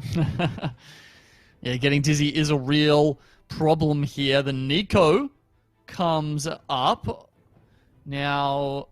Having a look at Raz's match history, he has been playing an incredible amount of Vanguard Mystics. So he's got a Nico available to him right now. He's starting off with a spatula. Are you guys as surprised as I am that he's not picking that up right now? Honestly, I'm not. He's scattered around. He's seen Chunga that's had a lot of these units. He sees that Chunga's got the Nautilus, the Nico there as well. In a good position to try to go for the composition there. And it only really supports one player. A lot of these Slayer compositions, they've got multiple carries, can support 1 or 2 players. That's not the case with Nico here. But we'll see him still pick it up anyway, just in case. No harm, no foul. He's not going to be able to make economy here. So might as well pick it up. Yeah, because it really is one of those compositions where you kind of have to 3-star it to max out that value. As you say, Slayers, maybe you only need the 2-star Olaf, the 2-star Samira to get that going. But yeah, I guess that is something else to consider, because when you think about the fact that everyone has this option available, in a lot of games, maybe it's like, not that many people are thinking about the Nico. They either don't have the spat or they just don't want to go down that path without being assured that it's open to them. And now that other people can be assured of that, because you're essentially always going to get at least one of those chain bests, Razza deciding it's not the best option and actually looking for a couple of brawlers here. I mean, that shop did contain 4 brawlers, so there's like a there's like a chance that he could be slamming an Elderwood spat maybe. Just for that early game. But he does see that someone else has got one. Yeah. And that's why I was talking about before. This is why it's so hard to play it, is because if everyone slams something, then there's going to be people who are going to be contesting you. And then when it comes to tournament games, it's really interesting. There's a sort of a different meta behind it. Yeah. You might be on ladder and you might say, this person's contesting me, well, stuff it, I'm going to go for it anyway, and if they want to contest me, I'm just going to hit better than them. But in a tournament game, you're not spiting other people, you're trying to get the best possible position that you can get, and so ultimately you want to try to find a composition that isn't contested by someone else. Doesn't go for the fun. Razza looks does. like he might be able to pick up that Fon there, getting lucky as he did get the second pick, even though tied with Dojo Mojo there on 94 health. So it felt like he was maybe considering, the Elderwood spat with the Brawlers, as you said, 4 in one shot. But we did also see the other player slamming the Elderwood. How do you feel about the early spat slams in... considering the fact that once you've done that, you discourage other players from following your path? I mean, I personally don't really like slamming it because there are cases where, like in Raz's case, he got a Thon from the carousel, because it does happen quite often in these games where you start with like spats. So I think it's better to greed it until like 2-5. We start to get more and more direction because you don't want to like hard force a chosen. I think it's better that Raza just didn't slam anything. But there is that case where people don't really like to contest in a tournament setting because they kind of want to, just play for top four, play it safe. Which is why I think slamming it can have its own benefits because you assert dominance, and then other people don't want to. Very important in a tournament lobby. Yeah. It's definitely one way to put it, that's for sure. And yeah, as we see, Raza is asserting his dominance over the Fawn composition here. I'm a big fan, honestly. I think that, just picking up a good Fawn here is always, well, it's very fun. Oh, dear. But Tis. That one was a bit of a reach, honestly. Oh, gosh. Okay, it looks like keepers are what is on Raz's mind right now. But every time I say that, I feel like I get corrected by you guys. So feel free to jump in and do that here. No, I think it's going to be something that is going to look towards here, Talked about the other composition he was known for going as Vanguards, but, I mean, he'd be in his element here. So, honestly, it's looked like he's got a decent start towards it. We'll see how it plays out for him. Decides that perhaps that is a good option for him. It did feel like there was a couple of other spat-specific comps that he was thinking about, but upon seeing other people committing or hitting them earlier, he is going to go for a bit more of a comfort pick here with the keepers, taking down Dojo, who's committed to the Mage Cap. What do you think about the early Mage Cap slam? I mean, obviously, we've talked about the spike with Swain. Where are you putting that earlier on to try and maximize value? Is it a Shyvana? Are there other options that you can get in the early game? Even though, it's like obviously something like a Mage Cap you usually see later on in the game, but in an option like this or a scenario like this, what do you think are the good holders of it? Well, there are like certain units that are really good with the early game, like units that tend to like spellcasters. So, for example, say this Vladimir would also be a very good holder. Most likely going to be slammed on one of the Chosens to make the best use of the Mage Spat. And yeah, she gets another Spat. Are we en route? Are we going to see a new record today? I mean, we saw 4 of them yesterday. I mean, I don't want to say never say never, right? But I don't want to get my hopes up at the same time here because I don't want to be heartbroken to find out that we only get 2 Fons, even though that's still insane, mind you. Honestly, it would be a feat in of itself. Well, the Tom Kench is there. The option, or at least the start of going down that path, is open to him. But no, we are going to have a look at Fortune Chosen and see what he's decided to do with his. At the moment, he is going down that sort of route. We see the Tom Kenches at the front of the board, combining with the other Fortunes to give him that option. That said, he's on a 1-win streak right now, so he's not going to be paying out anytime soon. I mean, it's just a bit of extra gold, right? That's all he's got it in for, and honestly, he's not too weak. He's got a decently strong board. I think he's just kind of waiting for some of those more powerful units to come in and start to try to dictate us some direction. So it's kind of just like a Space Pirates build right now, essentially. Yeah. Yep, just chucking it in for that extra gold you win every round, regardless if you've had the lost streak or not. Mage Cap Shyvana, something else I was talking about just earlier. Do like that as an option, scouting around.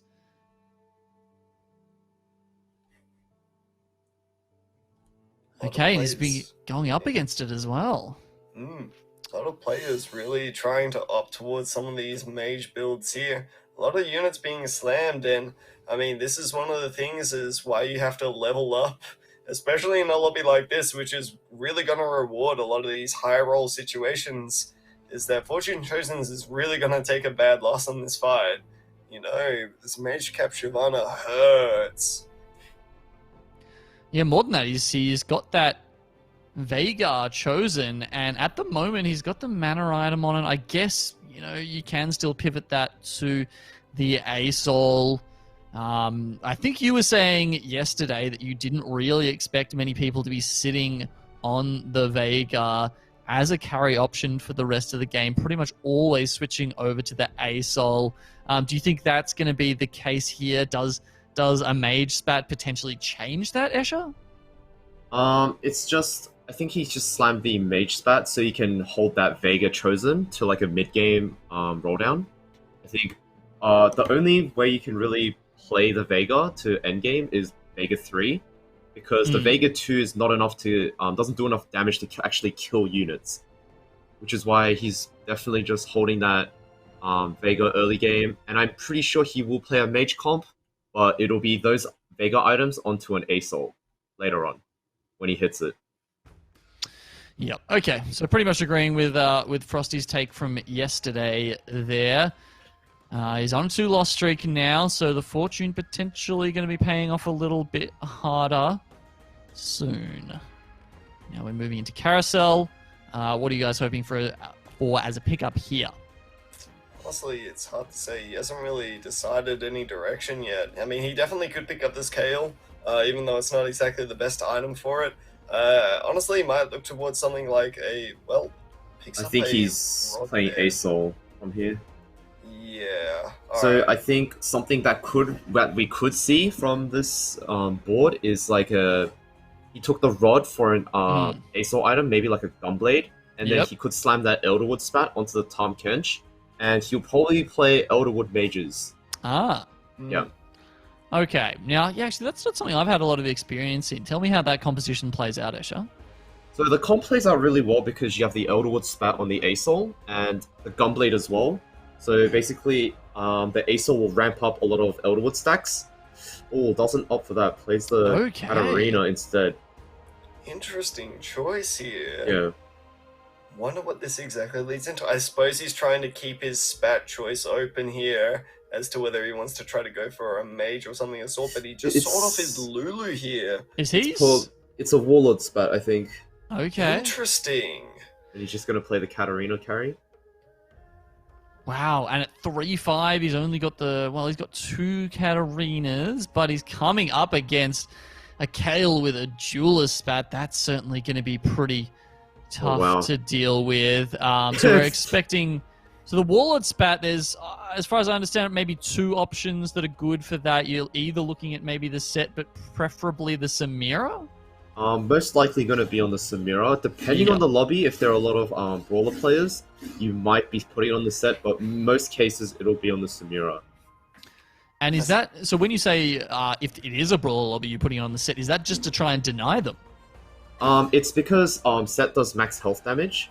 Okay. And then he'll definitely destroy the other Brawler players because the set will just do max health damage to the rest of the team. Yeah, with all that, the buff that he gets from the Warlord, of course. Okay, yeah, interesting. Well, we do see that the ASOL has come in, sticking with the Veigar for the moment. Of course, he did have the Magnetic Remover. So for the moment, he can stick with 7 mages and keep that Veigar chosen until possibly pushing to level 8. Wow, that's a scary Shyvana. I think he's just going to keep it. But this Mage Shyvana, though, also really scary. There are 2 mage players in this lobby here.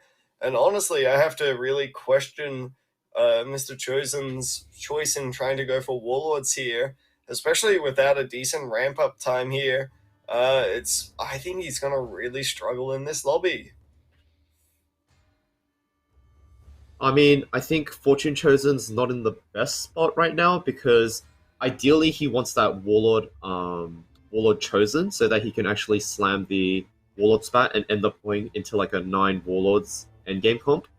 But he is very, very low, so I'm not sure if he will make it to level 8 where he can actually fit all the 9 warlords in. Alright, hear me out. He's trying to go for his namesake Fortune Chosen 6 Fortune special here. Alright, I figured it out. He's trying to go for it.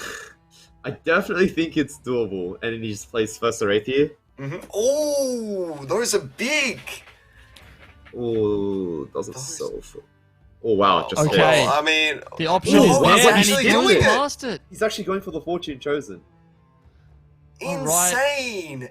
So he has the option, as you said, to possibly go for the 9 Warlord there. Doesn't take it. The Annie, unfortunately, was chosen Mage, not chosen Fortune. So that's not going to help him on the roll down. Assassin Akali, as the timer runs out, what's he going to opt to go for? It looks like he's going to opt to just extend his loss streak at the moment, which of course is sitting on 4. He's too dizzy. Yeah, he's suffering from a bit of dizzy-itis here, honestly. I don't think he knows what exactly he's trying to do. You know, so many good options on the roll down there, but, you know, so many good options, so little time means that I think he's really struggling to pick something. Well, the Katarina does the job, so he is going to cash out here. Unfortunately, not with 6 chosen, but with 3. It's a 4 loss streak that he will convert. And then be able to choose his next direction, as we like to talk about. It's quite a bit of cash, as well as I think that was Nico's. Was that spat already there? Yeah, the spat was still there. I think he's still trying to look towards perhaps trying to pick up that Warlord chosen here. But honestly, I think he's still really struggling to find what he's going for. But now I think he's finally honing in on that Warlord gameplay style. Like we mentioned before, which was really interesting that he didn't pick it up before. So now we're going to see. He's probably going to end up slamming this Titans here. Really nice pickup for him. And now we see perfect cat items. So all that's really left at this point is to try to pick up a belt. I mean, I'm down to see a chosen Warlord cat in the next shop. And then just Nico it at 3. Oof. That would be pretty spectacular. Wait, no, he needs one more, doesn't he? He's got. Oh, has he got an extra one on the board? Oh no, he needs an extra one. He needs the extra one. Okay, well, that's a possibility. Probably the highest of the rolls that we're looking for currently. Unfortunately for him, he's at 20 health, and he pretty much has to do this level 7 roll down. Of course, he is at level 7, so that means he's got 58% chance, I believe, of looking for a level 3. Chosen gets the other cat. The cat Warlord chosen right now would pretty much solve his problems. Chosen cat for age. Also really interesting to note, he's one off of a Jarvan as well if he wants to Nico for it as well. Yeah. That's not half a bad option to go for either, really providing a lot of damage. Yeah, that's the when it goes up to level 3, does it increase the stun or just increases the damage to that ridiculous amount? I can't remember exactly what it is. Triples the damage. Triples. Wow. I wonder why. It is odd how that works with some of those level 3 spells. Some of them just absolutely go bonkers. Yeah, definitely. But it's really interesting because usually the Warlord composition is focused on, you know, a particular carry, be it Tryndamere, be it the Katarina like we see here. But it gives you a really nice secondary win condition with this Jarvan here. So ultimately we might see him, if he tries to go for it, ending up slamming a spell crit here. When it is belt here is insane. He's got first pick. It's coming straight to him. That's guaranteed. Not only does he get to play the Azir, but the belt, of course, he puts the spat on that. It pops straight off and gives him the Warlord spatula item, the banner. Okay. Doesn't actually have any other good units to really put it on right now. He's been so focused on picking up these Warlords over the last couple of turns, but you look at that trait list there, he's 2 out of 3 Slayers. He can essentially just chuck it on any kind of Slayer until that Samira comes along, and all of a sudden, the comp's online. The question I have to ask is it enough? Is this gonna be enough to stabilize him here? I'm still doubting it a little bit, honestly. I think that you still are in a lot of trouble here without a good chosen. And you can see he's selling off the four Jarvans that he had there, just looking for this desperately for this Warlord banner. He's actually going to chuck it on the Pike, which is okay for now, because the Pike, of course, he does still have the magnetic remover. I think it's doomed from here. He just got shrouded as well. And... oh, this Nico comp's looking very online. Yeah, it took Chunga some time here, but the Warlord comp isn't really at its peak quite yet. Wow. But as we say that, never mind, you know, Beyblade I always let her believed rip. in Fortune Chosen here. Always going to take down the fight. And as we see, I mean, one of the things about the Fabled comp is that when it's in a high roll lobby like this, sometimes it can struggle to deal with all the rest of the high rolls that happen before it gets fully online. You know, you do kind of need everything going your way in it to try to make it work here, and I don't think Chunga is there quite yet. But He hits another here, chosen Olaf 3 games in a row. Oh my god, he's actually just the chosen one. And who is that? Gauges? Gauges. 3 games in a row. How does he do it? Just for the viewers there that whose eyes can't keep up with the incredibly fast scouting that Fortune Chosen is doing there. Definitely not me. Yeah, and as we see, this is one of the problem compositions for Warlords, I feel, is especially if you don't have a 3-star Katarina, you're gonna get hurt Oh by KO no. here. Fortune Immediately gets taken Chosen, out. everything he needed essentially except for that Warlord Chosen. You got to think he might be kicking himself for not picking up that Vi that he saw a little bit earlier.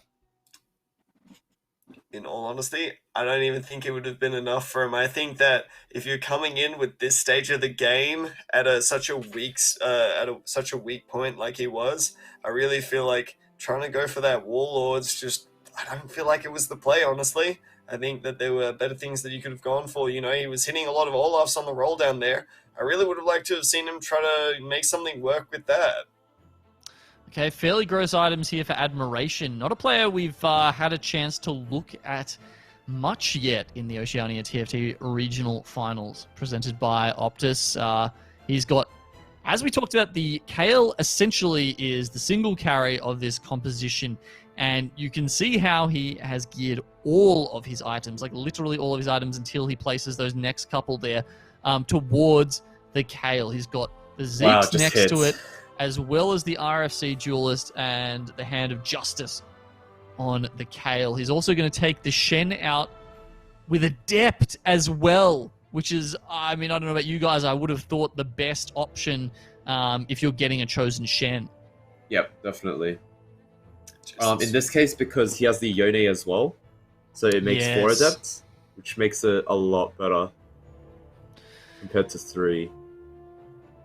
So he'll tech the Shroud. He's going to chuck that on his level 2 Nasus here. You can see he's actually got, you know, obviously this transition has happened sometime, maybe kind of recently, because you can see he's got a lot of level 1 units left. That said, that's good enough. He's in a really good spot. Got the Kale, and now especially with that Shen, because before that he looked like he was probably suffering in terms of how much frontline he had.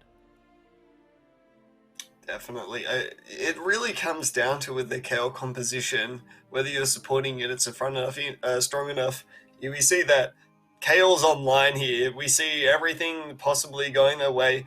And honestly, while sure he's still got a lot of level 1 units, a lot of those level 1 units are 5 costs here, which, in all honesty, while some players are adept at hitting those 5 costs at level 8 here, most players are still going to struggle to be able to get a 2-star 5 cost and, you know, complete their composition at level 8 here. So honestly, Admiration's in a really good spot. I think we're going to see him continue to do well over the next few rounds. Maybe struggle a little bit when it comes to the later game here, but for the meantime, in a really solid position. Okay, what do you think about the option we just saw him take, swapping out the Nasus there for the Wukong? Now, obviously, You possibly have the option of putting in some siphoners, which can very much help Kale with that lifesteal if the Hand of Justice doesn't proc in that direction. What do you think about that and the options available to him there, Escher? I think it's just he took out the Nasus. Basically, he just wants to keep in this 4 Divine. So I'm not sure if he's really scouted the lobby, but it's either going to be the 4 Divine or the 2 Mystics, which could be the Yuumi that gives Spirit as well. He probably just swapped out the Nasus with the Wukong for the Shroud Cheese. As you can see, he's gonna, he wants to, he doesn't want to be on 2 lives. And since the lobby's really close, he wants to cheese the Shroud every single round.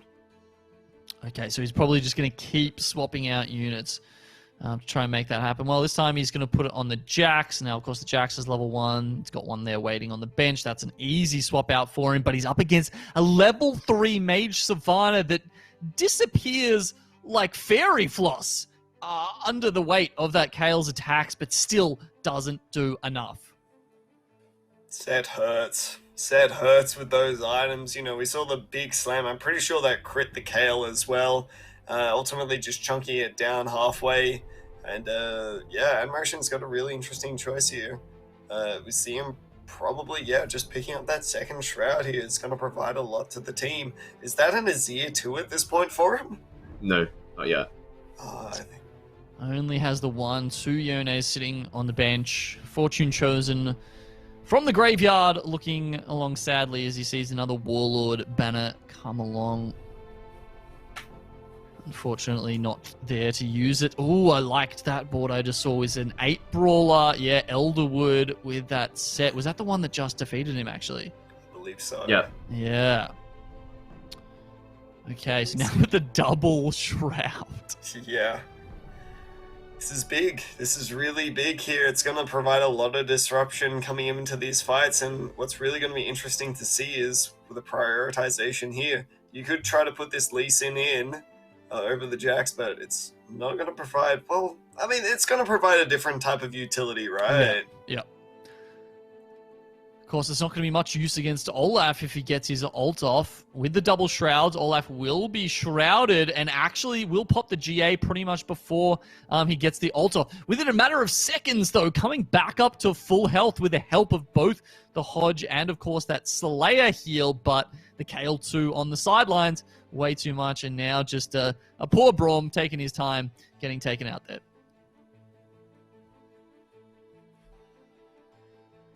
Yeah. I really feel like this is one of the tougher matchups that you'll find for Olaf, is that Kale just really performs well due to the nature of executioners as such. You'll find that, especially when Olaf is going lower and lower into the health, that's when Slayer starts to pick up, right? And you get the extra lifesteal. Well, Kale's going to be critting for those extra damages below 33% at this point, which means that, you know, Set just might not have enough time to gain that extra health, as we see Admiration really deciding on where to put this tier. Yeah, I don't know about that choice. Obviously, it's not that important. Well, no, he doesn't have Spirit in, actually, at the moment. So Kindred getting her first ult off a little bit faster. Honestly, I would have thought that it'd be better spent on something like the Azir or the Yone, who do something very impactful with that first ult. What are your thoughts on that, Escher? I think it's better on the Lee Sin, because there is a chance that at this neutral round he might get a blue buff or like a tier item, and basically when the Lee Sin has 3 tiers, he will cast instantly, and you want that kick to go in really, really fast. So unfortunately, he doesn't really get a tier item, but usually it's placed on the Lee Sin. So 3 tiers better than 2 is what you're telling me? Yep, for 3 for an insta cast from Lee Sin with yeah. And then you're just putting him on the edge of the board, perhaps, and just getting, like an instacast. Oh, yeah. Yeah. Would you do that, or would you prefer to have him somewhere in the middle where perhaps one of the carriers or the more important defenders, like an Aatrox or a Sejuani, something like that, is sitting? So if Lee Sin is placed in the middle, you're most likely trying to disrupt their backline as well, because Lee Sin will kick towards the corners. And if they are placing their units in corners, the Lee Sin will kick the front line into the back line if they don't have a QSS. Whereas if you're sniping like a certain frontline unit, you would probably place it in the corners. Okay. Yep. Yeah, it makes sense. Well, he's gone for the Sunfire Cape there on the Lee Sin. I'm guessing that's just to give it a little bit of extra survivability. You would have thought on a blank slate it'd probably be best used on that Chosen ninja there, but I guess they, and he's also just upgraded to level 2 as well. So once you get there, I mean, I can't even think about how many fights I've seen where just a Lee Sin ends up on a couple of HP, and you're like, damn, if that was a level 1, we probably would have survived this, but the level 2 will get you through it. Unfortunately, not this time for Admiration. Yeah, definitely not. The board of Cosmic Sloths here is looking absurdly strong. Fully stacked set. Mage Shyvana as well. Pretty much 9 killable raid boss Shyvana action going on here. As we see that... Oh, actually, I believe... Was that... I don't think that was Cosmic. No, I think that was a different board. I think Cosmic was rocking the Olaf board there instead. But...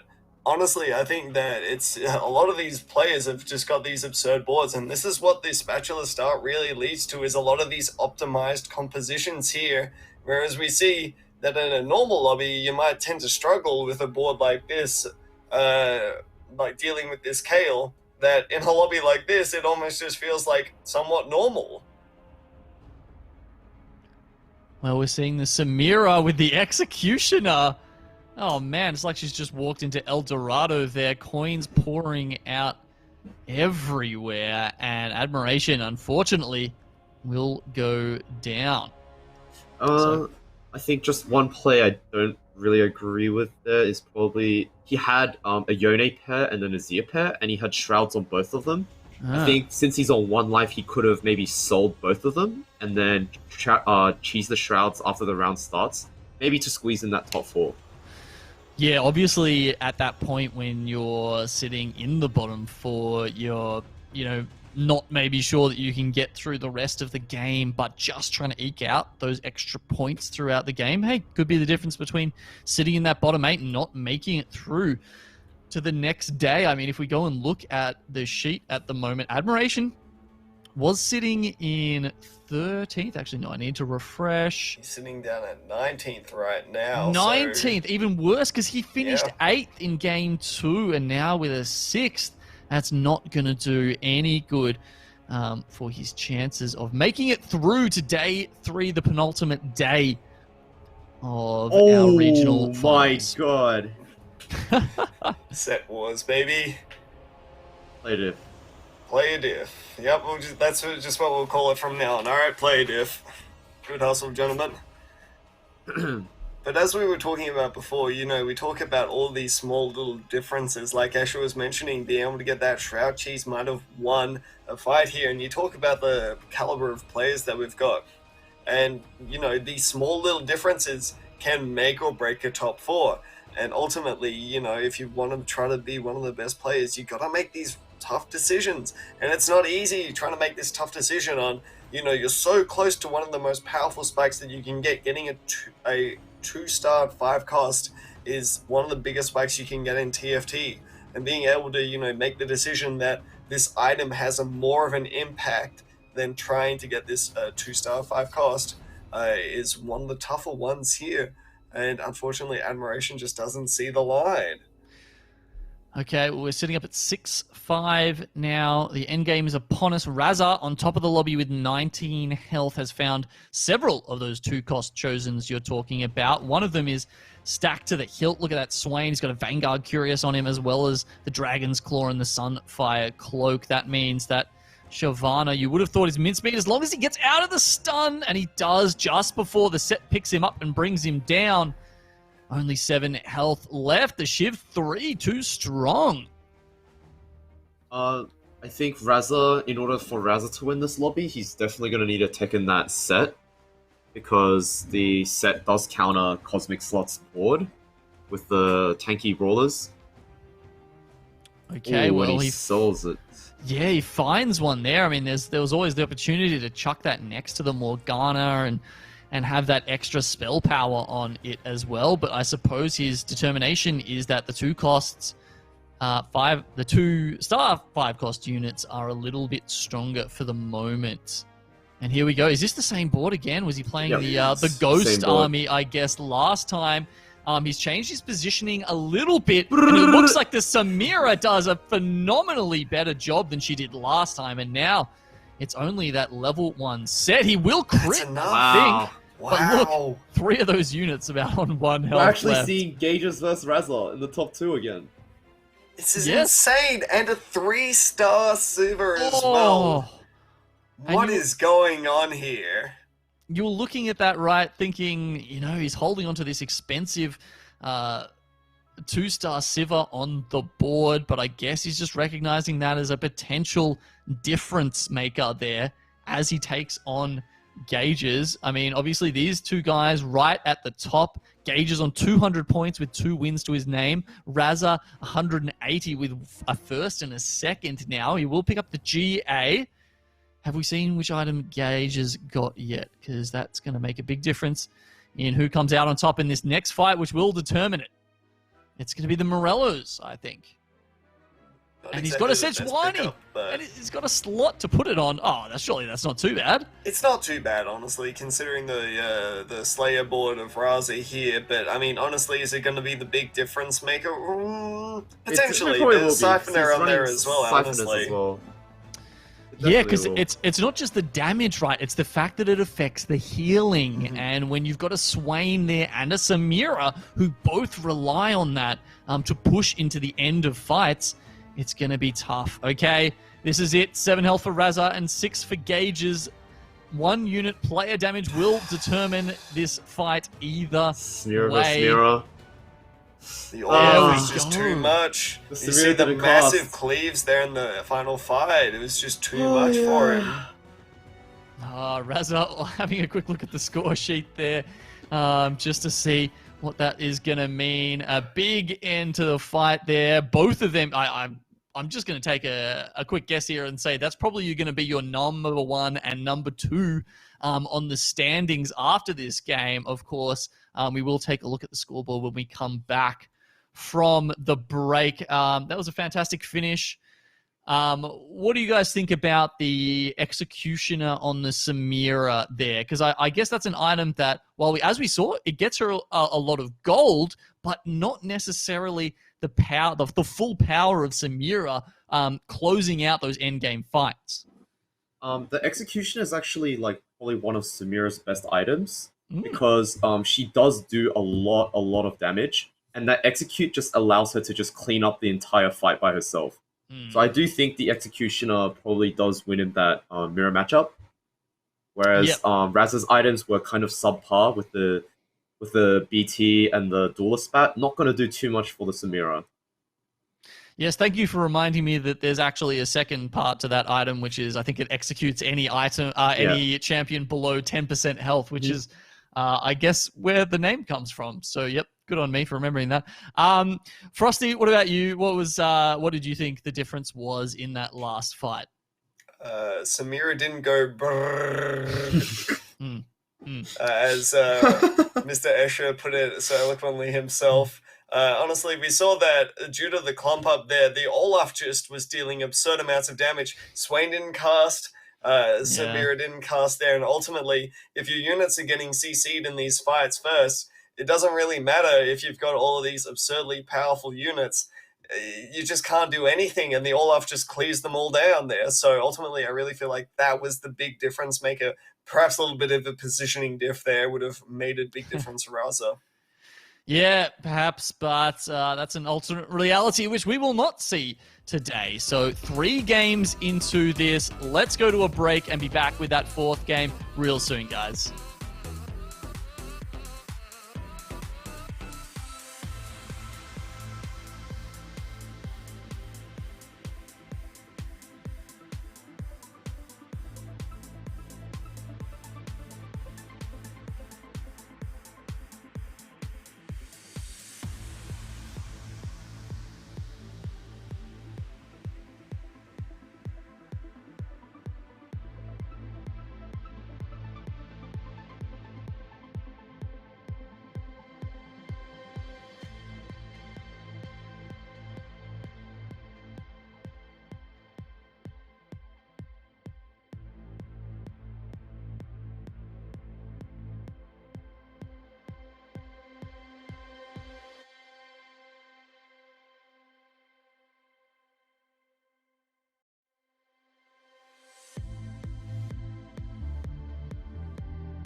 I have no clue.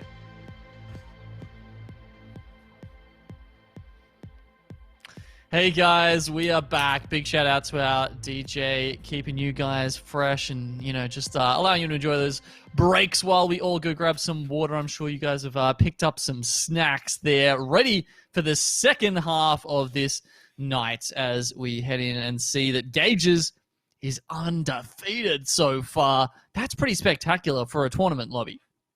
Yeah, crazy stuff. You know, I don't think we've really ever seen something like this happening in these lobbies all too consistently. And, you know, it speaks testaments to the caliber that he's been putting up today. Certainly been helped out with some chosen Olafs here and there, but I mean, I don't want to take away from his showings today. So definitely been really good from him. Yeah, big pickup from that. Looks like we are switching the lobbies this time. As you can see, I guess the last lobby might have finished a little bit later, so we're just going to jump straight in at 2-3 here as we go into this one. And having a look at Fishball. Now, why did you guys want to get on the POV with Fishball? So pretty much Fishball has been one of the highest rated solo queue players throughout like the sets. He's definitely been in the top 10 every single set. So we just wanted to see how he's doing in the tournament. And I was also curious to see how he's been going because we haven't seen him at all in these past 3 games. So we just like to see how Fishball's doing. Would you say we just like to see how your boy is doing? You know, you're looking Yeah, out for that the as lads, well. yeah? That as well. I like Fish is my friend, so I'd like to see how he's doing as well. All right, we'll be discounting anything you say with heavy bias then, Escher. No worries. Unfortunately, if you guys caught that, Fish is actually currently sitting in the bottom 8. So he's had man, I kind of wish they'd do the other places instead of the points. That would help my brain out a little bit.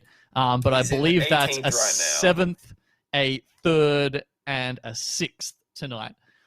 So yeah, he is struggling a little bit, and just going through some of his match history, it looks like we saw him try and play some Executioner Chosen with Kale, ended up 7th, and then he also tried to play some Duelist Chosen. He had a 3-star Tryndamere, and that only got him to 3rd. Wow. I mean, sometimes Tryndamere, unfortunately, does not have the CC protection that Olaf does and can fall flat there, but Tryndamere certainly does hurt there. Really unfortunate. You know, if you get a 3-star forecast, typically your expectation is, you know, you're going to win the lobby or at least come 2nd there, but getting a 3rd place can, you know, maybe affect Fish's mental a little bit here. I mean, I don't know about you, but you know, some of these other players like Raza definitely have strong mentals. Escher, how much of a strong mental do you think Fish has got? I think he's definitely got the mental, but judging from his past few games, I think he'll definitely come back because on the first day he had a pretty bad start, and then he came back with a 1-1. I think, I'm not sure if it was a 1-1, but he did manage to make it back. So I think Fishball can definitely bounce back from this game, from this tournament. Okay, Escher thinks he's got the goods and is relying on history to inform us there. I should note, guys, I don't know if you fellas kind of saw that as Fish was having a scout there, but I believe we have, once again, the 1.5% chance of everyone picking up a spatula to start with. Lucky Lantern this time, unfortunately. Oh, Lucky Lantern. Can you just, yes. Yeah, look, someone slap me. Man thinks he's so smart here. Look at him pulling out the percentages again, but no. I mean, this time my memory works Lantern. at least, even if my brain doesn't. Good attempt there. Just a slight correction there. Fish managed to go 1st and then 7th in his last game last night there, managing to barely squeak it out there, an extra 10 points over Pong, securing him a 23rd spot here. I think he'd really like to try to get a good finish today to try to continue some momentum here, not being on the bottom of the standings here. And we see really good items from here. Potential of a Hodge and a QSS as well. Yeah, and it does seem like he's opting towards Slayers. I would have thought that's what the Last Whisper tends to signal to me. He's got the Pike there in the shop. Is that your read, Escher, or are we going somewhere else with this? So I definitely think it's going to be a Slayer game because Tristana is a very good item holder for that comp, and it's very easy to transition. I think he's probably going to slam the Hodge, and he's going to go for a bow on the carousel to make that Runance for Olaf, because I think the best in slot items for Olaf in general are GA, Last Whisper, and the Runance.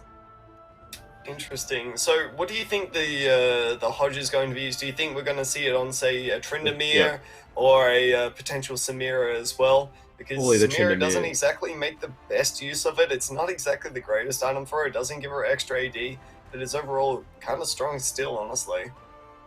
It's most likely going to be on the Tryndamere so that he can stabilize his board at 7 or 8. And then once he gets towards 9, I think he'll tech in the Samira and then start stacking her as well. I love that. So he's thinking ahead, trying to make sure that he, has some spikes at all points in the game and allow himself to not bleed out any further. Because of course, at the moment, he's already lost a quarter of his health. Yeah, being in this position can be a little bit scary. Sometimes you don't really have a lot of the benefits that you usually would of a loss streak where you'd have a lot of extra gold here, or a win streak where you'd be, still cruising through these stages. You're at a low amount of gold, and you've got to level up here because you don't want to bleed out too much more. So ultimately, I think it's really going to come down to how well Fish can really navigate these next few rounds here, and ultimately his 4-1 roll down. And so I really want to see how this plays out here. Okay, stage 3 is meant to be where Tristana can show up, but that last disarm, unfortunately, is going to allow time for the chosen Nasus to wither her away. Another loss. But it is coming into Carousel at least, so has the added benefit of possibly giving him the item that he needs. Really interesting to see the way that Fish is maneuvering around here. Definitely has a big spike potential with the ability to put in 4 Sharpshooter. Chooses to sell it off instead, valuing having a Garen to an overall stronger board, but a less stronger trait for it. And I really like that decision here, but as we see, Gidoff has rolled down all his gold. Whoa. A lot of fortunes on the board here. Looks like he's really trying to go for that payoff. Yeah, but he's also got the Slayers online. We see Olaf with the GA already. He's already got a Tryndamere with Guinsus and the level 2 Pike.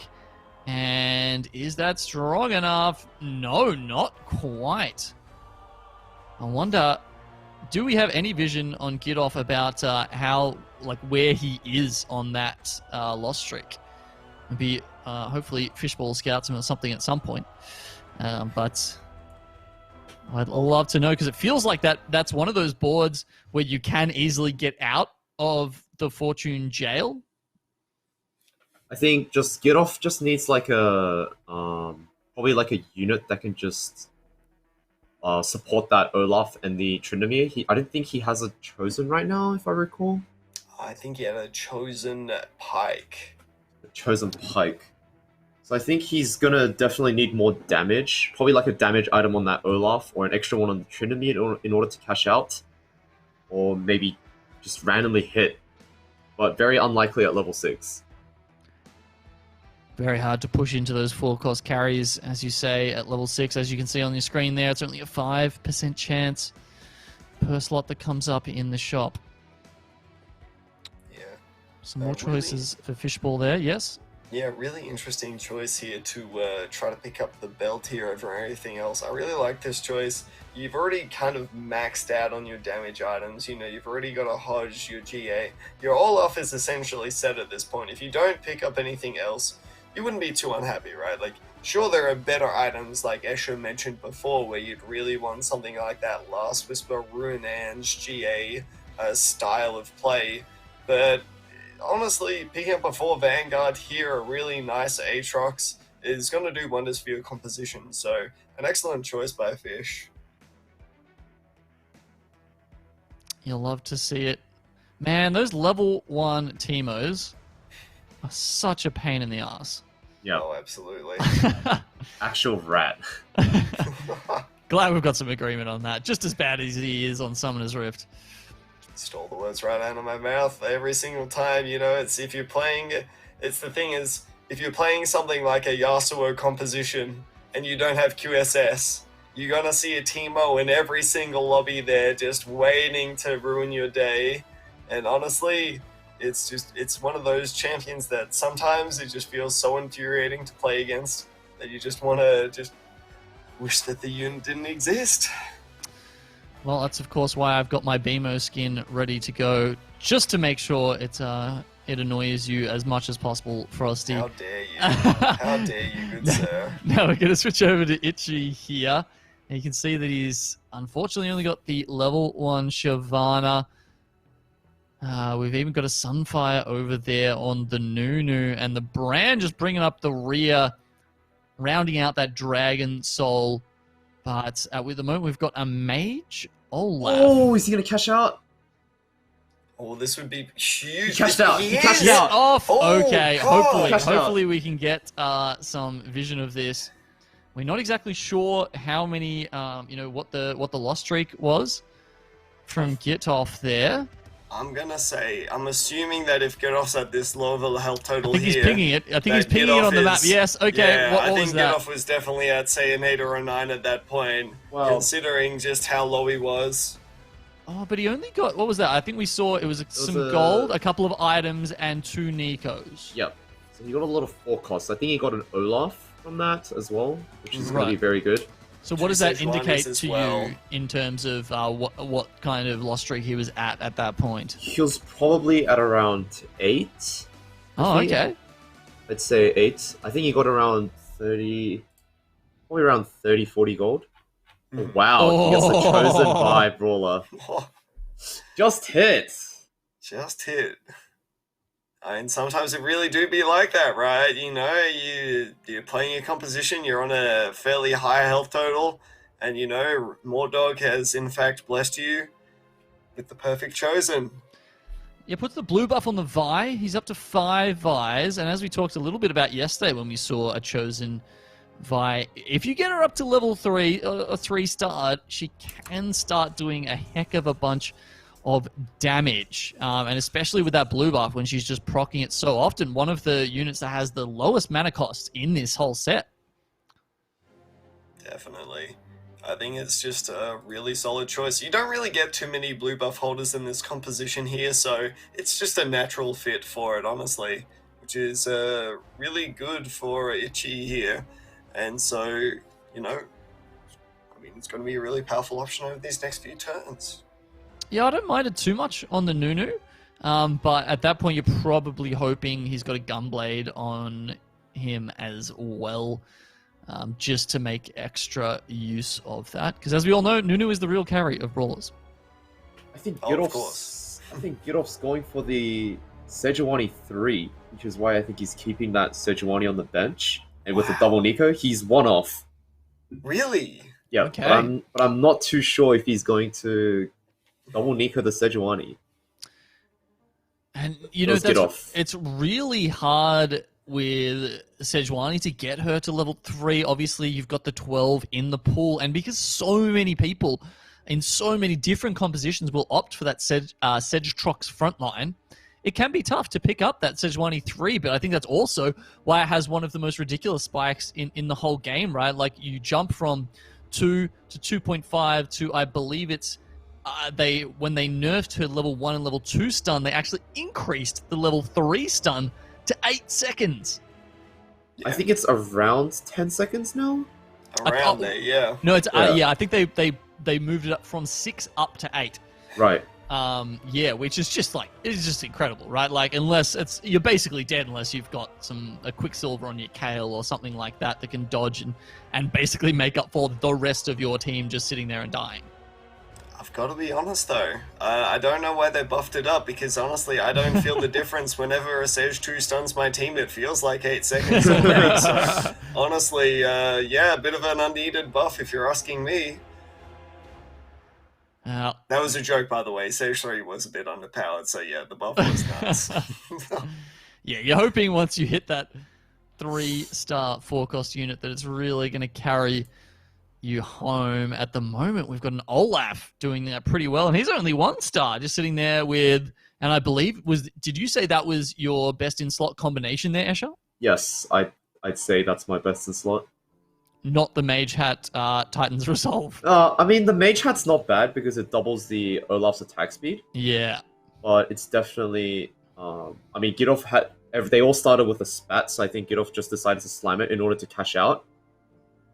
But what about having to put the mages in to make that happen? I guess that just happens naturally with a Dragon Soul if you're going for 3 Slayer anyway, because you can just tech in the Brand and the A-Soul. Yep. Fits in really nicely with the composition, though.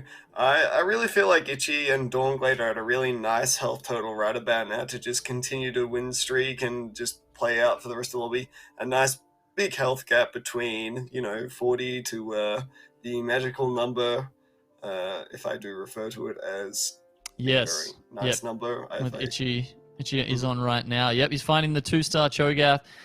He's gone up to level 8, sitting with that Fawn on the bench is actually going to give him some extra options here to potentially push for not only 8 Brawler, but potentially 3 Dragon Soul and 3 Elderwood.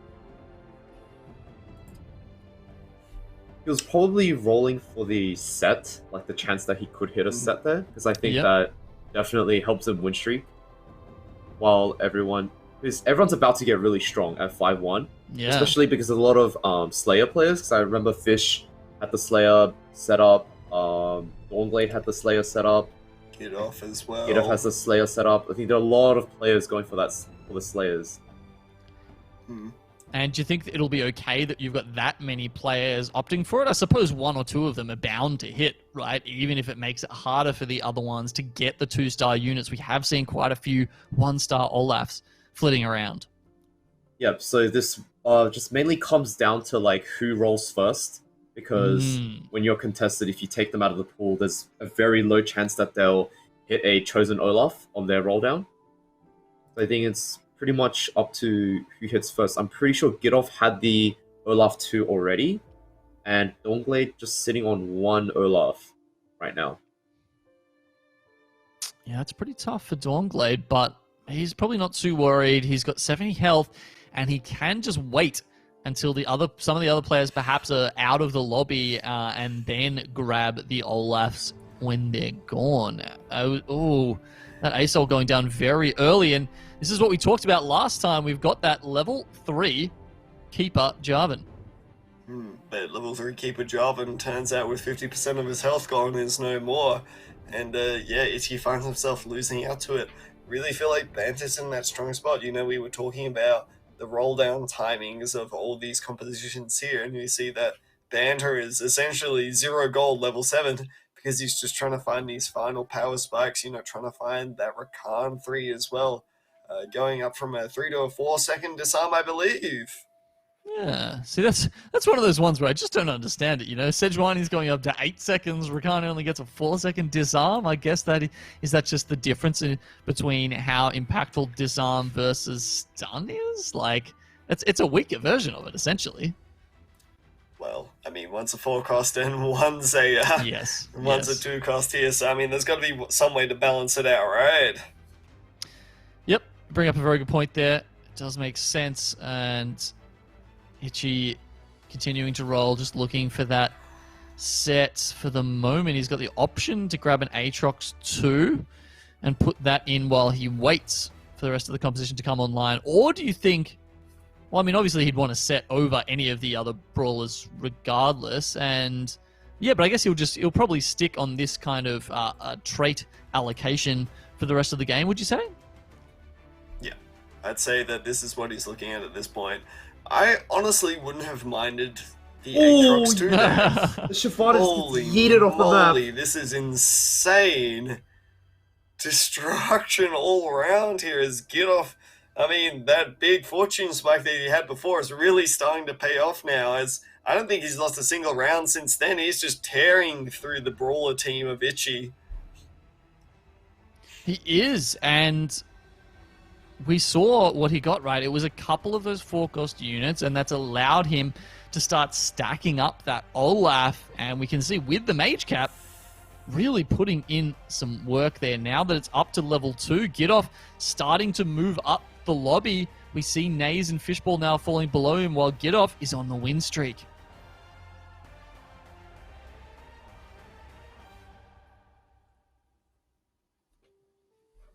Aatrox 2 down the bottom there. Okay, let's have a switch over here and have a look at chat's favorite player. We've got Pong coming in. Got through on the tightest tiebreaker you could ever possibly imagine yesterday. And before this game started today, he was sitting a little bit higher. He was sitting in 8th spot. Not, pretty respectable there. So he's had a good night so far. And at the moment with 40 health, how are you guys rating this ball? We're seeing an enlightened Chosen. What do you think the sort of high roll potential of this is, especially when we are considering, of course, that enlightened is a Talon? The Talon right now, it's only sitting on 2 items, so it's not going to do too much damage. Definitely the Enlightened Chosen is very good because it allows him to play a lot of like the more supporting synergies, like the 2 Siphoner, the 2 Assassins, and maybe like the 3 Adept if he gets the Yone.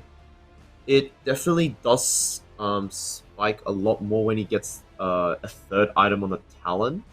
Because right now this Hodge GA Talon is probably not going to be enough to one-shot units. Maybe like an IE. But I do think it's very solid. Yeah, we're seeing there, it did take a couple of shots to get both the Asol and the Brand, and in the end, is it going to be enough to take down the Tryndamere? The Slayer buff won't be good enough, and Gidoff takes his first loss in quite a while. Naze has been removed from the lobby as well, and we are now tightening up in this round 5. The carousel comes out, it's Zeke's everywhere by the looks of it. What do we feel for Pong here? Honestly, perhaps these items are not the greatest. I mean, you could consider a Titan's Resolve, but honestly, I think it might be something along the lines of Zeke's or maybe the D-Claw, but we see the Zeke's being picked up here. Honestly, I don't hate it. I think that in his position, he's probably going to have enough health to maybe make it to the next carousel if he's fortunate enough. So honestly, good Zeke's pickup here. Probably.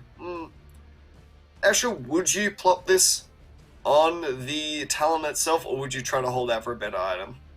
I mean, I think Pong is healthy enough to actually try to greed this item for the Talon, because he might get a AD item, which could boost him up to like a top 2 potentially. So I think placing the Zeke's on the Talon might not be the best right now. Like, it does give the AD because it's a BF sword and a belt component, so it does give him some AD, but it does make positioning Talon a bit hard because you want his, as Talon's an assassin, you kind of want to place him in very certain positions. Whereas if you have that Zeke's on him, it's kind of hard to position him. Yeah, so obviously he's going to be scouting well, looking at where the other carries are that he needs to snipe, and it does take a little bit of luck sometimes to work out which person you're going to be up against, and therefore where he's best placed. We're seeing so much shuffling.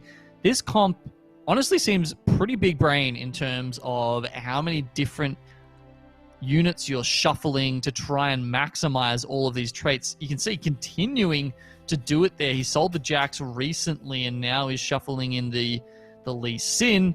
Any thoughts at all, guys, about sort of what's the best way he can arrange all of these units? Because it's, as we like to say, a vertical comp. It's basically just placing the Talon. Well, he definitely wants to put the Zeke's between the Talon and the Morgana because they are his carries. Yeah, so when I'm talking about positioning there, I probably shouldn't have used the word positioning. I mean, I just mean which units he's got in to maximize those traits, because obviously he was slipping that, switching that around quite a bit. Oh, now Fishball's going down. Big loss for Fish there. Honestly, if Ichi doesn't take this loss here, it's another sixth for him. It puts him in a really precarious spot in this tournament now. Honestly, unless Fisher's and you're gonna do the classic 1-1 at this point, I don't love Fisher's chances for the rest of this day. Well, look, it wasn't a 7th or an 8th, so I'm actually going to say it'll probably keep him around that 18th spot where he's at. But you are right, he does need 2 good games probably to back that up and make sure that he gets through. Now that we're back to Pong, we can see that he's gotten the Shojin here. Potentially a good option, I think, considering what he's just been able to tech in. What are you feeling for this one? Personally, I don't think the Shojin Slam on Talon would be that bad. Okay. He's still, because the Talon is enlightened, and he will be using his ability a lot. Plus, it does give him the AD, but I think it might be going on the Zillion, and he could greed for the extra item on Talon because there is a carousel coming in 3 rounds. Yeah, and he's still on that 39 health, but yeah, he doesn't opt to go for that. I was wondering if maybe Lee Sin would be a good option. Obviously, any kind of mana items are always going to help him out, but Pong decides that he's had enough of his most dangerous component of the composition here, only having the 2 items, and is actually going to stack it up. I mean, does that even make a material... When you're at 4 enlightened... Does it even make a material difference in how often or how many strikes Talon has to get off to bring that ultimate up? Because I would have thought it'd be like roughly 2 already. No, it stays at 2, but I think the big deal here is that he's trying to put more mana on the Talon initially so that it gets to a faster ultimate, because it's already at 15 mana from the Hodge here. It goes up to a 30 with the Shojin on it. Means that it's going to hit once, immediately stab, jump to the next valuable target, which is really what you want your Talon to be doing, is, getting a move along, killing all these valuable targets around the team. If you're able to get an ult off, perhaps even just 1 auto sooner, it matters a lot. Okay. Yep. Fair enough. We're also seeing him sweating the positioning pretty hard there, taking Talon off every single time to make sure that he can put him somewhere else. Maybe other people can't scout where to put their carries, and another sweat coming out there. Itchy is going to put the Zephyr on to make sure the level 2 Samira with Dragon Soul on her, we should note, is going to get Zephyred, but that just means she's alive at the end to deal with that level 3 Shyvana. There was a level 3 Shyvana on the enemy board. I didn't see anything. I blinked and I missed it. It was dead. Oh, my lord. Good. Okay. Well, I thought the Shyvana was pretty strong, but the Talon from Pong has proven enough to keep him in this a little bit longer. Wow, the trait list gets even further, stretches further down. This is getting into like 4-Fon territory as far as these traits are coming out here. We're not there quite yet, but definitely strong showing from Pong here. It's got to come up against Raid Boss Dawnglade with this monstrous Tryndamere, set 2, really strong Samira as well. Looking like Dawnblade's pretty much almost hit everything at this point, and it's only really just looking for these final few pieces as we see him absolutely decimate what Pong has here. Wow. Even enough to kill him in one go. I think it's a double kill. Yeah, I think that's going to be enough from Dawnglade. I think Banter is going to take this loss here and it will ultimately take the 3rd spot. It would have to take something really special happen like the Xayah jumping, but no, Banter's not able to do it and Dawnglade takes the lobby. Wow, it was a strong finish by Dawnglade. I think it was 40 plus health. He was sitting on there, and we didn't get like a super good look at his board towards the end of the game. Only some flashes there, but from what we saw, sitting with a couple of Ornn items, I think we saw the Death's Defiance and Randuin's on there as well. Is Slayer's just too strong at the moment, guys? Well, Slayers have been nerfed in the past. Because they were really, really broken, but I still think that they are the #1 comp. As we have seen from the tournament, with Gauges taking 3 firsts in a row with the Slayers, and seeing another first from this game as well from Dawnglade. Yeah, and, the other thing about the Slayers comps that we see is you just seem to be able to fit so many 5-cost units into them, right? So we see in this instance, we've actually got the info there, and he's teched up to an Ornn 2, Samira 2, a Set 2, and then also the Azir and the Lee Sin. So that's 5 cost units. You look at a comp like Slayers, and the biggest thing that it's got going for it is its versatility. It's not locked into its carry. It can play Tryndamere, it can play Olaf, it can play Samira, it can play all of them. Yeah. You can play so many other good 5-cost units because they just synergize with it. It just feels like the comp just kind of has everything going for it, you know? You kill off an Olaf, there's a Samira waiting in the backline murdering your entire team. You know, you just place a few items on Tryndamere, who just one-shots the Kayle that you've been building up this entire time. It's really tough to try to tech against the team when there's just so much going on for it. Yeah, and, you know, he had a 1-star Olaf to finish off. You know, most often, I think you'd almost say that's the champion that gets chosen to carry the Slayers banner. As you say, there are often multiple carriers involved in there, but, you know, often he's the one getting the love with those early items and that kind of thing. So the fact that he can finish off this game in such dominating style with a 1-star Olaf, I mean, yeah, that says a lot to me about how strong this composition is. Okay, guys, that's game 4 in the bag. Yes, I can count. I think we're about to go to a slightly longer break tonight. So this is the opportunity for you guys to go, you know, make some toasties, chuck last night's food in the oven, you know, whatever it might be. Maybe you're an amazing chef and you can cook up a 3-course meal in 20 minutes. I don't know. Either way, I hope you are still with us when we come back from this break, see the conclusion of the night, and see which 16 players are going to be moving on to day 3.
at the Oceania TFT Fates Regional Finals presented by Optus. Also helping us out tonight, Puma, Logitech G, and Alienware, our wonderful sponsors, helping this massive weekend of TFT in Oceania happen. Finally, we're getting some casting, we're getting some broadcasts here for TFT. It's getting hype, people are watching, more people are competing. TFT, it's popping off as an esports, boys.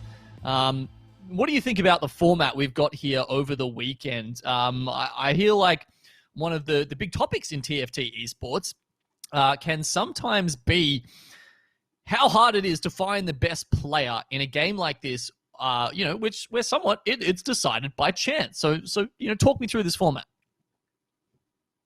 Yo, Escher, you can take this one away, fam. This one's all yours. All right, so I do like the fact that there are a lot of games being played, which is 24 games over 4 days, which is very tiring to watch as a spectator and to play as a player as well.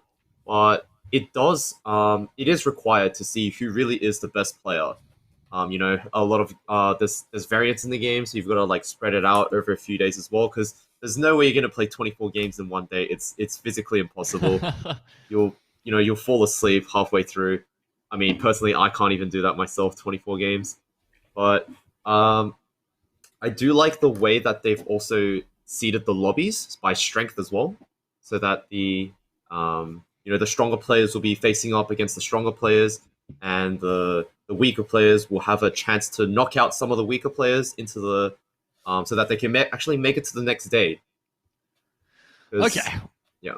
Yeah, and thanks for putting that together for us. And yeah, thanks to our admin extraordinaire, I believe, Tycoon, who did decide on the format that we were going to be running with this kind of extended weekend. And as you said, it does give us a chance to try and find that best player, because that's imperative when you only have one slot, taking us to that TFT Fates Global Championship. Now, this is a little bit different to how it worked last set for Galaxy's Frosty. So why don't you tell us the differences there between how Ubo qualified and how our champion from this weekend will get to that final?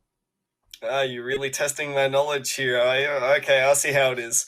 All right, so essentially how it worked last time is that all the players that were in the last qualifier, I believe it was 24 or 32 or somewhere around that mark, all went into the North American qualifier. The top 4, I believe, went into the North American qualifier, and they had to fight their way through the North American qualifier. This time, the OCE representative doesn't even have to do that. They just get a ticket straight to Worlds. But the catch is that there's only one player now that can qualify through this system, thus making it even harder for them to try to qualify, because you're playing so many more games now.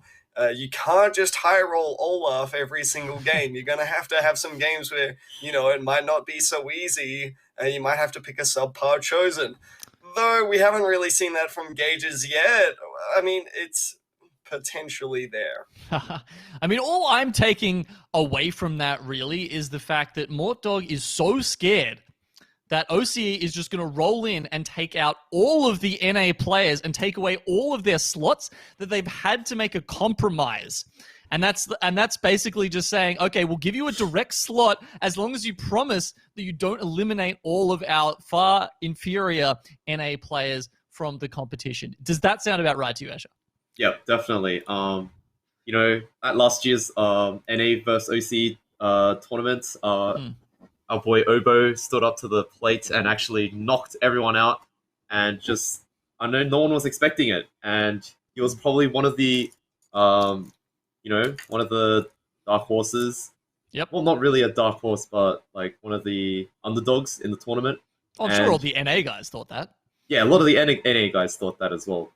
And Obo knocked everyone out, knocked all 24 people out, and made it to the top 2. So I believe, they did a good job spreading it out, because they don't want NA to be embarrassed again if they let a OCE player go through when we only had 4 players and they had like 20 players. So yeah. Look, absolutely no doubt. That's the only way you can really interpret the facts that we've been presented with here. All right, let's have a quick look at the scoreboard as well to bring you guys up to date on how all of these players are doing tonight. As we can see, Gage's absolutely smashing it up the top with the 3 first places already. That's how you come to that 340 points. Banter actually doing well. We saw him in the last lobby, I believe, but didn't get a huge amount of focus. So, yeah, interesting to see that he's sitting up there in number 2. Razza and Keen also extremely highly placed right now. Who do you think? Who are we worried about not making it through from those bottom 8 slots that we see there? Well, we talked about Fish before, and Gitoff has also been one of those players who has been consistently inconsistent. You know, he's one of those wild cards, I really feel, where he does play these different sort of strategies, these different sort of leveling systems, and honestly, sometimes it just comes back to bite him in the backside when, you know, sometimes you just don't hit. So when it comes down to it, we're going to hop into a game with Raza and Keen here. 2 of the stronger players at the moment, I believe both sitting at 4 and 5. And we're going to see how they're going to do. Yeah, 3 and 4, actually. Even higher up, these fellas are absolutely smashing it tonight. 290, 270. Very, very good. And it looks like the first, do you think this is a potential commit just to start with that Warlord Chosen, or probably just, hoping a strongest board? Well, I've answered my own question. At 1-4, he's going to actually switch over and go for 2 Siphoners with a Teemo. Is that the best decision, Escher? What do you think about that sell there? So I think the sell is actually not terrible, because if I were to play like a frontline Chosen like Garen, I'd want to have like more tanky items to start off with, whereas in Keen's position, his Garen can't really make use of the double tier and the BF sword, so I think that decision is not that bad. I probably wouldn't have taken that Chosen. Yeah, okay, so it's an item-dependent decision there, and maybe for the same reason, Elderwood off the table? Maybe. Yeah, I think we're going to see the Elderwood go off the table here as well. It's going to be one of those ones that really is more reliant on tankier items. It's a real change up from the way that Chosens used to work before. Before, it was almost you just pick a Chosen, you stick with it for as long as you can if it's playable, and then you sell it off later. Now there's a little bit more to consider when it comes into picking up your Chosens, you know. Do you have the items to properly hold all your proper Chosens here? And we see that Keen just says, even though Garen is definitely one of the stronger early game Chosens, he just can't sustain it, so he needs to try to find another Chosen here. And it's not going to be Maokai. I'll have to keep searching for that one. He's got 2 Slayers at the moment. When is the next Slayer even available? They tend to be quite high cost, and he's already got those 2. Zed would be the next one. Mm-hmm. Yeah, right. Okay, so kind of tough for him to make that work. He is going to switch it over and find another good blue buff user. That'll be Veigar. Mm-hmm. And I really like the Veigar pickup here. It's a nod to the fact that it's a really good item holder. Even though he is still bugged at the moment, Riot, come on. Get on Hatman here. It's been long enough since he was viable at this point. It's still definitely one of those good early game units. I believe he's only bugged if he has Mage, if memory serves me correctly here. But I mean, you see, he's just really good, because in a lot of the early fights, you see that units just sometimes just live with a sliver of health, and Veigar ensures that that's not going to happen. Slow attack speed from Galio. Ooh, barely. Not enough to deal with that Chosen Diana. He's got a duelist option there. Definitely thinking about it, considering he's got the Callista on board already. Frosty, why don't you just explain exactly what that Veigar bug is to us? So it's not exactly all too common, but there are occurrences sometimes where Veigar has Mage in and doesn't cut, like his second bolt or his first bolt just won't go towards its target. It just won't happen, right? So it will cast once and nothing will happen, then it will cast again, and then a secondary bolt may go out. So you're missing essentially half the damage from the unit itself, which means that while it may be a very strong unit, its effectiveness is just halved straight off the bat there, which means that you're not getting as much out of him as you probably could. Yeah, there's so many random interactions like that. We have seen that across the sets. Every now and then there will be a unit that's now unfortunately haven't ironed it all out for. That said, he's got second pick here. King. Wow, there's a Vega on the carousel. The perfect item. There was a Vega on the carousel. Yeah, that Hextech Gunblade sure could have helped out, but unfortunately sniped a little bit early, so he'll go for the Katarina.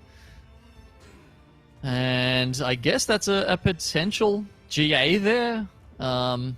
Considering he's got the Vega, it's a possible ASOL item holder.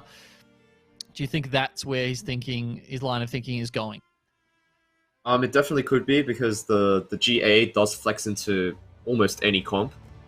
Anyone can hold the item itself. So I think the GA slime is not too bad.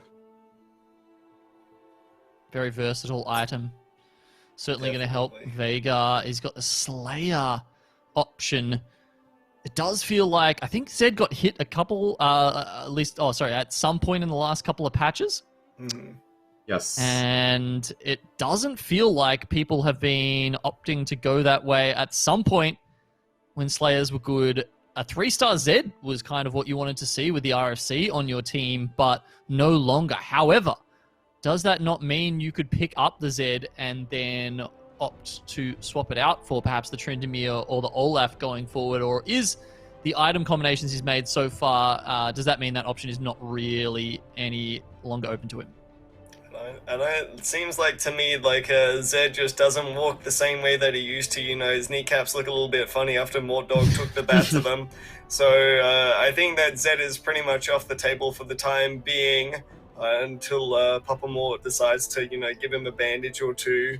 But as for, a mid-game transition, it's a fine unit if you've got the proper items for it. Holds Kale items extraordinarily well. So ultimately, yeah. I feel like if we were in a different position here item-wise, that we definitely could have seen it being picked up. Yeah, no bows at the moment to sort of head down that route, but he is starting to stack up on the duelist. He's added the Jax in now, but not committing to the Fiora. Okay, well, that's keen, but we've also had a question from Twitch chat about placement. So why don't you guys just take us through some basics here about thinking about frontline, backline, and what you have to deal with and how that affects where you place some of these units, maybe using Keen's board as a bit of an example. Yeah, sure, it's all yours. So with Keen's current board, there's not that many units that utilize the positioning that well, but however, there is the Jax. So Jax tends to, Jax's ability is that he dodges the auto attacks of units. So it's kind of ideal to put Jax maybe in the left front corner or the right front corner. That way, most players place their carries in corners because that's where it's safe from assassins. And I think the Pike is always positioned on the corners as well to utilize his ulti, and it's just probably just keep the Vega and the carries in the back, maybe in the corner, so that they don't take damage from assassins or possible frontline that could get to it in the end. Okay, so yeah, we're thinking a little bit there about your carries, and then obviously the frontline units are there to kind of buy time for your carries to do that damage. So you've got to try and work out how to give them as much time as possible so Vega gets as many casts as possible off. Well, we've got a Dragon Soul Braum in the shop. He wants to play the Braum, but he doesn't want to play the Chosen. So what is he waiting for here, guys? I think he's just waiting for perhaps a level 6 roll down here just to try to guarantee something that's a little bit better.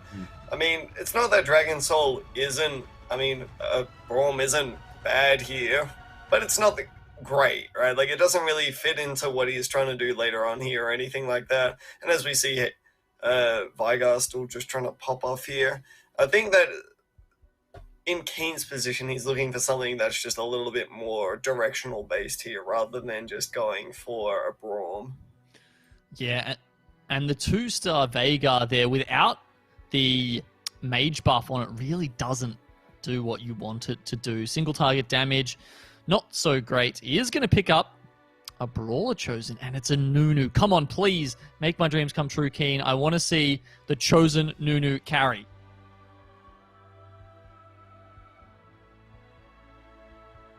Do you guys think that is a possibility here? Especially, you know, we've got the blue buff that kind of works on Nunu. Not the best. For Nunu, you generally want like really, really tanky items and maybe like a Gunblade so that he becomes like a 1v9 machine. Yeah. And he'll do it. I think he is going to slam tank items on it mid game because it is a very, very strong Chosen mid game / early game. But judging from his items, I don't think he'll be able to play it this game. Okay, well, we'll see if that does come to pass. But having a look at Admiration now, who's streaking up the top 96. He's got a 5-win streak at the moment, and that's because he's gone big on this Twisted Fate that we see. Yeah, Kale really items? solid. Oh, please go ahead. No, I was just asking, is that an obvious Kale transition? Yeah, I mean, you took the words right out of my mouth. Really great Kale items that we're seeing from him here. RFC and Ginsu's being plopped on this TF alongside Morello. Perhaps a good Sejuani item in there as well. Overall, just perhaps one of the strongest boards that you can have mid-game here to just continue your streak, you know. He's not giving up anything as well. Quite a few 1-star units on this border is probably the biggest downside that we're looking at, but Galio in the mid-game here just does so much damage. As we see Galio auto-attacking for 300 damage a pop, you can get your carries just immediately killed by a Galio slam if you're not careful. And he's happy about that. Admiration keeps that 6-win streak alive at the same time, eliminating Cosmic Sloths. Both of them will have last pick, but at the very least for Admiration, he's looking to continue that win streak. Okay. Interesting items here. Was that no bows at all? But Admiration's not worried about that, right? He's already got his bows sorted for this composition. Yep, so now he's probably going to go look for the aura items, because in the Kale comp, you really want your Zeeks and your Chalices. However, he didn't. He probably does go for a BF sword here, maybe for that Zeeks in the future. Wow, is he? Oh, wow, he's actually going for the chain vest there. Interesting. Yeah, now why? Like, obviously that's combined. It's got him a level 2 cultist there with the Vlad. But obviously that's probably not why he picked it, right? I'm assuming he wanted that for the item, surely. He might be...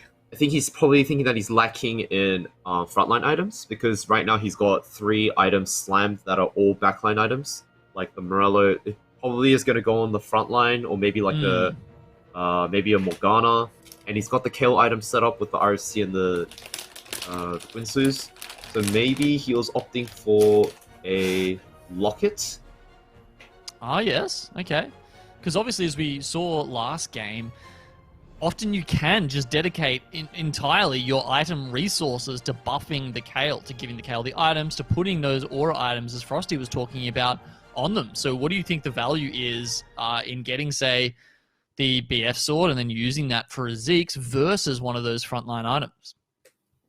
Well, I definitely think the aura items are a lot better on the Kale, because the Kale is it's just a 1v9 machine. Like, you need that Kale to be as strong as possible, but it also synergizes really well with the Gwinsus, because Kale's auto attacks will ramp up a lot faster if you have that Zeeks online as well.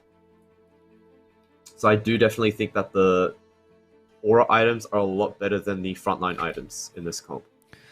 Okay, well, I suppose we'll see what that chain vest ends up turning into. For the moment, he has leveled up a little bit. Makes a lot of sense when you're on a 7-win streak. Want to keep those 3 gold rounds coming in. And it allows him to put in 3 mage on top of the 6 cultist. Of course, we're getting close to stage 4 now, and that's like Twisted Fate, especially only at level 2, definitely starts falling off there a bit. How soon are we going to need to see him transition? I mean, considering he's got the 96 health, what's the best way forward here, Frosty?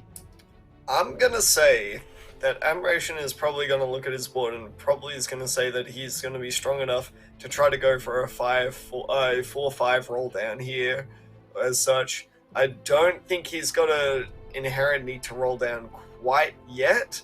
I think that as a Kale player, you really want to try to delay your roll down until level 8 so you can get all of those Kale chosen odds. It's really important to try to find the Executioner chosen as well. It's such a big spike, and ultimately, I mean, you're in such a commanding position right now. Why not wait? Yeah, okay. And you say a 4-5 roll down. Now, I believe, Escher, you've talked a lot tonight about the 5-1 roll down as a kind of regular point if you're looking for those 4-cost chosens. So does that mean... are you saying, Frosty, essentially that like he's just in such a great position right now that he can roll down earlier than everyone else, and the benefits that come with that? Well, the only thing is that, as you were mentioning before, your units do start to fall off quite quickly here, and the power of the Galio is going to fall off in this stage. So while you might be really strong here, initially, as stage 4 starts to hit, your power is going to dwindle very quickly. So I feel like trying to get that roll down as soon as possible just might be critical here. As we already see, a lot of these units just getting absolutely torn to shreds here because players have already rolled down and are just more powerful than you at this stage. Wow, the Bramble actually keeping the Vlad alive just long enough there. Gets a little bit of healing off on our... Oh, what's he called? Supreme Lord Galio, something like that for a level 6 one. He's not like Supreme Demon Overlord quite yet. He needs a couple more cultists in before he gets the full title. And as we can see, Raza has just leveled up to level 7, and he's got that Cannon chosen on him, and that'll allow him to slam the Morellos. We can see he's got quite a few of those other keepers in. Even at level 7, got the Azir. Yep. This is Raza in his comfort zone right here, you know? Have you ever seen a more Raza comp than this before? Hard to say, honestly. Well, he's up against the Olaf, who's definitely chiming in some damage there, but unfortunately gets a little bit too close to the cannon. The GA will bring him back, though. And I think Fortune Chosen comes out on top here. The Darius even slamming a couple units there just to finish it off with a bang. So having to roll down at level 7, you know, we're looking at the other side of the board with Admiration saying, well, he's almost ready to go 8. Oh, man, how are you feeling about this? Okay, that's a 6 keeper composition. How well does this stack up on round 4? It does do very well, especially with that Azir at the level 7, very lucky with that 1% chance. He does stabilize very hard with the 6 keepers, but I think Raza might be rolling for maybe some 2 stars, I mean, or like a 2-star Zaya, or say 2-star Jarvan, 2-star Aatrox. But his board does look very stable for now, at least, for a stage 4 comp. That said, we've talked about how the keeper composition does need to spike pretty hard in order to make this all work. And sure, he's got the cannon, but he's nowhere near that cannon 3, and he's only got 33 health, not at level 8 yet, where you get the small bump up to 35% chance for those level cost 3 units. So, I don't know. Do you think this is enough to maybe stabilize him for a little bit, but not really to push for those top spots? How are you reading this, Frosty? I think the biggest problem that Raza was running into there wasn't a lack of quality units. There was more a lack of items here. We talk about Guardian Angel on Kennen being pretty much a necessity for the composition.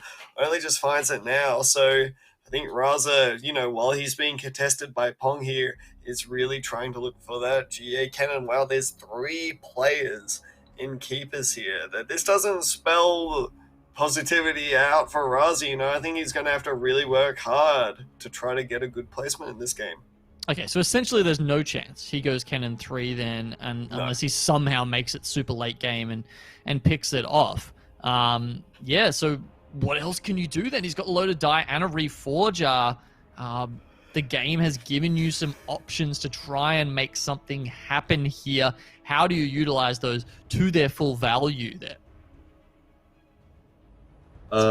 So right now here, everyone is very close in HP. So it's mainly, are you stable enough to not use the Reforger and probably go like level 8 and roll down 50 gold? Or is it like a desperation play and just use it now, try to top 4, and possibly hit the Xayah 2, or maybe a lot of cannons in one shot? And maybe as for the Reforger, probably not going to be used yet. They're probably going to all greed after the final round of neutrals at 5-1 to use their Reforger. So just wait and see what those last couple of items are. Of course, he's got that hanging rod there on the Aatrox. As we just saw, someone was playing a 6 Elderwood comp. Did either of you guys catch? There we go. Yeah, okay, so it is. It's Elderwood ASOL, but I'm not sure. Again, too quick. Did it have the spat on the... oh, well, thank you for going up against Keen Raza. It does. Okay, so this is what we were talking about before.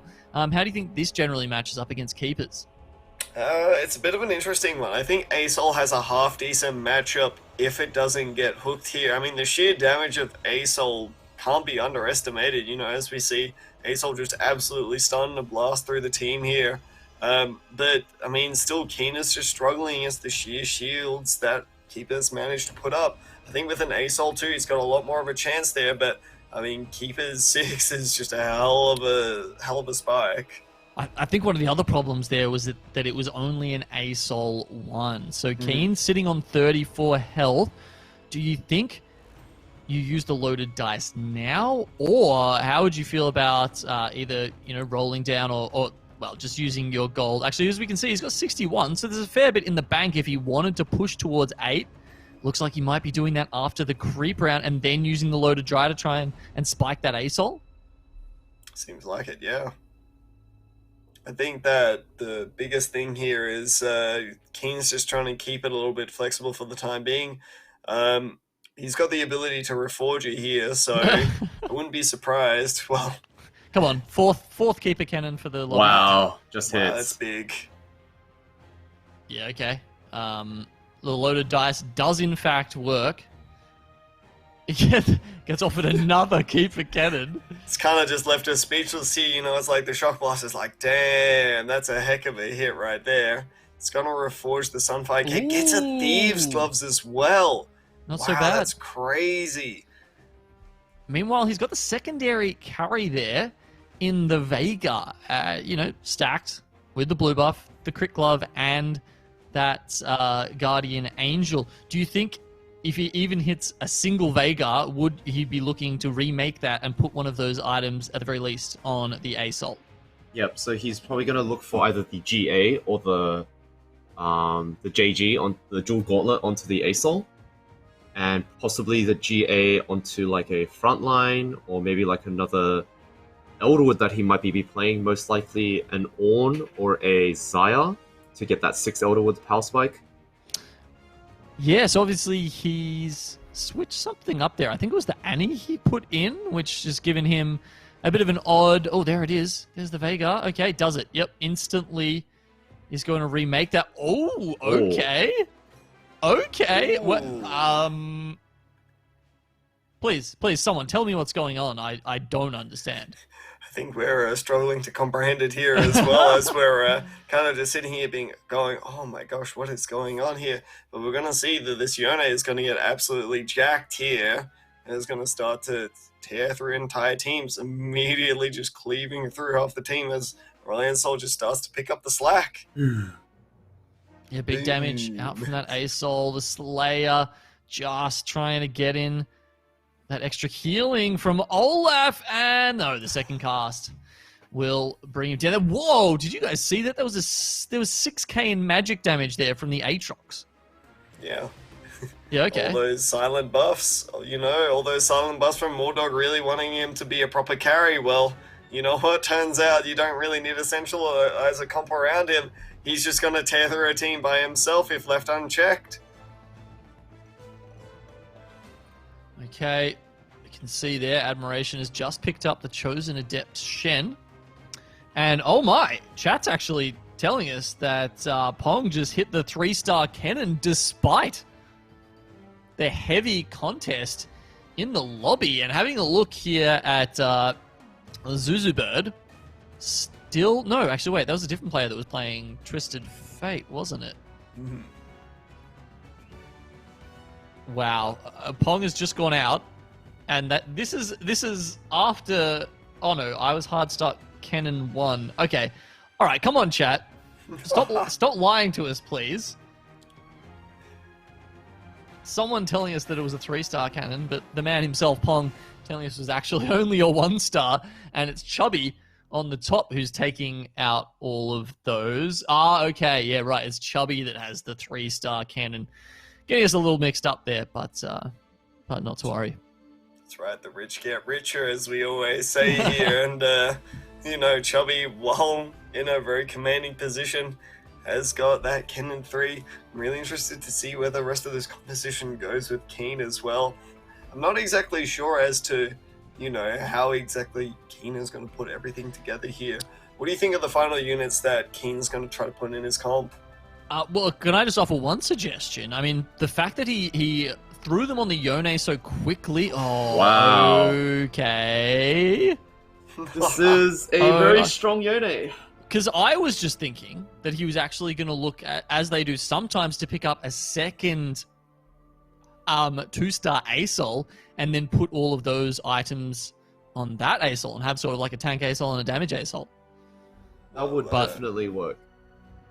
Yeah, but if you hit the 2-star Yone, is that better? Do you just keep it on that and roll with that, considering he's kind of fixed that imbalance in his traits now and he's back up to 5 mage? Well, I think this Yone is very, very good because the whole lobby is playing a lot of massive frontline with the Vanguards, the Cannon 3, and this Yone just allows that ASOL to just shred through everything with his ult. Oh, and you can see they're definitely helping out, but a 1-on-1 here between the ASOL and the level 3 Annie is going to make that a bit of a problem, and no, that's going to put Keen down onto that much health. Hello! This is what we love after my own see. heart. Yeah, break it down for us. Now that's what I like to see. I'm awake now. I'm awake. It's like TFT I sleep, 6 fortune, real stuff going on right here. But I'm a big fan of the 6 fortune, honestly. I feel like it's got a lot of potential. Very, very precarious life total for Mr. Fortune Chosen himself, his namesake composition. But honestly, I mean, he's got a lot of good stuff going on, Really stacked Olaf here with great traits. A Katarina 3 with great items. As I say, that immediately gets blown up, It do be like that sometimes. Oh no! Oh, this is the saddest thing I've seen all day. But you know what? Good job to Swifty behind the scenes, at least. Showing us a little bit of hope before it's dashed and taken away from us. He actually sold the Yone, and he just hit a Swain 2 and placed all the items on it instead. Okay, and yeah, as we were talking about before, Swain is like a per-tick kind of champion, right? So the fact that he's got the IE and the dual gauntlet on there, I mean, then he's really pushing out damage with that. Does it also affect, come on guys, help me out here, does it also affect the Dragon's Breath part of his ult? Yes, it does. That's the big thing that he's going to be doing a lot of extra damage with. The thing that I would like to point out here, though, is that we saw Keen's board before, and he had no Swains. So in the meantime, in the last 2 or so rounds, he has managed to go from 0 swains to 3 swains and stacked all the items on it here. So that is, as we say, simply insane. I think he had 1 swain. Yeah. Oh, okay. Well, Yeah, my bad then. Yeah. Still 2 swains though. Like, come on, that's pretty good. That's ridiculous. Sometimes you don't choose the Swain life, the Swain life chooses you. And 100% crit. All those spells going to be pushing out max damage here as we go up against a different type of Swain. And all I can say is that Tycoon is probably pretty annoyed in the chat right now because we've got, yet again, Morello's on the Swain. Actually, oh, wow. You guys just can't wait to get Tycoon back on the cast here, and he will be on the weekend. Don't you worry, guys. He said, would you say it's in Swain? No, Oh, no. No, please no. Yikes. Okay. That's a hard pass from me, fam. Well, I don't know if you're casting with him, Frosty, but feel free to tell him that to his face next time. I'm sure he'll love to see it. Oh, dear. Okay. Crit on the Annie. Okay, another question. Does the crit glove on the Annie make her shield bigger as well? No, it doesn't crit on the shield, but it does just make her ulti do more damage. Yeah. That's the only reason for the JG. Okay. Well, it's not quite as good as the 3-star Annie on the other side. The Juju Bird is hiding her entire comp behind. She's managed to pick up the Ornn, which has allowed her the Death's Defiance, of course, and kind of like Swain, right? It feels like the only way to get Annie is to like snipe her down really quickly while the shield isn't up. And again, Death's Defiance makes that so hard.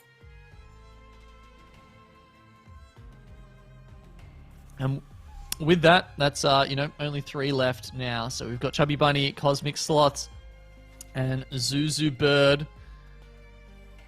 We really see over on Chubby Bunny's board here, you know. Wow, and he hits the Triforce. It's the tale of, the man who literally has it all at this point. He's got set 2 going on over there. I mean, we see Zuzu's got that insane Annie. So much so that the rest of the composition doesn't even really need a proper carry, We've got the TF and the backlines there, but that Annie is just so strong. Well, something that you guys talked about before, the triple tier on Mr. Lee Sin there. So that's going to get an instant knock over to Sejuani, which of course means that where you'd usually get the big stun off onto the team makes it a little bit harder. Unfortunately, not enough for this just ridiculously strong board right now for Chubby Bunny. Going on the streak, Cosmic Sloth down to 8 health, and it looks like this very much could be a one-on-one between Zuzu Bird and Chubby Bunny. Well, Chubby Bunny does really need this first place because I think he wasn't doing too hot throughout the last 4 games. And he's currently 22nd, so he's going to need to take a first here to have a chance to not get taken out in the bottom 8. At the very least, he's secured himself 70 points, which will be pushing him up probably, I'd say, into some of those bottom 16 spots. But as you say, a win, a first place, could actually put it close to beyond doubt. 6 keepers here is Keen's option. That Triforce Gunblade set. Okay. Not too shabby. Zonya's on the Sejuani as well, means it's almost certain to get an ult off unless, like we saw previously, it gets kicked over by the Lee Sin. Yeah, I mean, it's just Chubby's got so much going on in this composition that I think he's doing just fine, We've got the Cannon 3-star, you've got a Xayah that hurts, you got a really tanky Sejuani there, and the set as a dual threat. I mean, it's just looking so good for Chubby, and he's looking to go 9 as well at this point. It's hard to see a possibility where he just doesn't take down the lobby. As we see the set just immediately slam into the Annie, absolutely destroying the remainder of Zuzu's team. And that's definitely one way you can beat her, by getting that slam off before she's able to get that next shield up. That's going to end Zuzu's streak. Of course, Zuzu and Chubby Bunny had both been doing pretty damn well up until that point. Cosmic Sloth actually manages to stay in another round. It's like a TFT's version of Rocky Balboa. He's getting knocked down, but he's not quite out of it yet. But, I mean, unfortunately for him, we will get to see the end of this film here, and we will get to see who is actually the victor between him and Zuzu and Chubby. So, honestly, I mean, I can't say much about him, but I'll say I don't really like his chances, even though he's kicking out the cannon 3. I mean, the remainder of his team is already gone here, so his chances are slim to none from this point on. You know, Trendomir is fighting his hardest here, does a good spin off here, but unlike Creed, there is no spin-off for... Oh, wait, Cosmic won! Cosmic won against Zuzu, it was against the Ghost! And here I was talking about his untimely demise, giving Rocky references and everything, and now who's looking to play the fool. Unfortunate. Well, he's spoken a little bit too soon there, but it's Chubby Bunny. He's really just not looking like there's any way to get around it. With 50 gold as well, we should note. Actually, has Chubby gone 9 yet? Because that would be truly incredible if he'd managed to get up to 9 and still is holding all of that gold on the board. I'm going to assume not. And yeah, there we go. Pushes it now, but also Zuzu hitting the level 2 Swain could be some way for that to come back in. Now we play the waiting game. We see what other treasure Chubby wishes to add to the composition. Decides that a Yone 1 is not exactly the best thing, but he still wants to put it in anyway, simply because it's just a good, strong unit. And I feel like, yeah, as we see coming up against Cosmics. All right, now I get to make some nice Rocky references. All right, good stuff. Except, unfortunately, I've used up my entire playbook, so unfortunately we just get to watch this fight play out here. Wow, you've done yourself a little bit dirty there, Frosty. We've got Yone with an Anima Visage, not only giving him that extra health, that extra shield, but also the regen throughout the fight. Cosmic Sloth finally succumbs in a 3rd place, held on for so long. And yet after this, Chubby Bunny still on a huge streak. Unfortunately, we don't have the first-person POV to work out how long that streak is. Has finally rolled down. You can see the gold no longer available. Talk to me about Shrouds, guys, because I feel like that's possibly one of the reasons why Chubby Bunny has survived so well in this late game. Usually, you're seeing some Shrouds off those late carousels, people happy to pick those up. And of course, if you're going against a keeper composition where it's so easy to slam that into most of their team, is that one of the reasons why Chubby Bunny is coming out on top here? So Chubby Bunny, basically, wait, who has the Shroud? No one. That's what I'm saying. That's what I'm saying. Maybe that's why he's doing so well. It's just like he's been farming a lot of the Ornn items, especially with getting the good ones, like the Anima, the obviously the Triforce on the set. Whoa! But he does lose here. Yeah.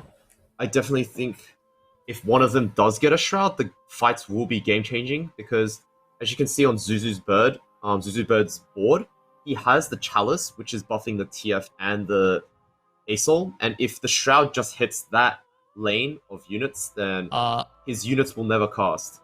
And whereas for Chubby Bunny's team, obviously the Keepers won't be able to cast that early, and the ASOL will be able to possibly ult a lot more before the Keepers get online. I mean, ASOL ulting, of course, is going to make a big difference. That Anima Visage on the Yone as well is going to be big. Someone please tell me how the Lulu gets the Anima Visage there over his level 2 Swain? So you can't... Propelled hand. So the thing is with Ornn items, you can't slam more than one on a unit. So it's one per unit. You know, Esha, I really would love to remember that fact at some point, because that's the second, possibly even the third time in 2 days so far that I've had to be reminded. So thank you for that. That's it's exactly what we keep you around for. Okay, great. Yep, look, it makes a lot of sense. Unfortunately, probably a bit too late.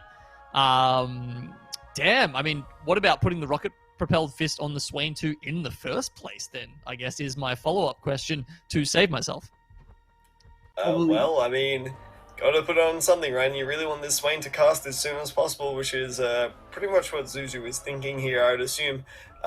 What's really making a difference in these fights, though, is this double D-claw front line from Zuzu. It's just so tough for Chubby to try to get through it. It makes it really, really tough, as I said before, for Chubby to really make an impact here. Death Stance as well means that it's going to be, God, I'm just repeating myself, really tough. And we've seen Chubby go from a 60 health lead here immediately down to 20 in 2 fights. The fights in stage 7 here are just so impactful. Oh my god, massive ult there from the Annie and the TF combined to actually get rid of most of Chubby Bunny's units. And from almost the bottom of the table there, well, you know, it was sitting with only the 1 life left, essentially, considering we were in round 7. Chubby Bunny goes down. I didn't see that one coming, guys. I didn't either, especially with the board state of Chubby Bunny win streaking all game with that 64 HP lead versus Zuzu Bird with that much, like, 40 HP deficit. And also, judging by the Ornn items that Chubby Bunny had, the fight definitely looked favored towards him until the Dragon Claws were slammed on the frontline units. Yeah, that very tanky front line very much helping him out. All right, that was a long game, guys. We've still got 1 to go tonight. So let's throw it over to a break, and we'll be back real soon to determine who goes on to Day 3.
Hey everyone, it's the Oceania TFT Fates Regional Finals, and it's presented by Optus, helped along, of course, by our other sponsors, Puma, Logitech, and Alien, where we're just going to head pretty much straight into this final game, and it is, of course, going to determine who will be getting through tonight. At least a couple spots, and if we look along at our lobby here, guys, we haven't had a look at the scoreboard there, so tell us who is on the cusp of elimination here.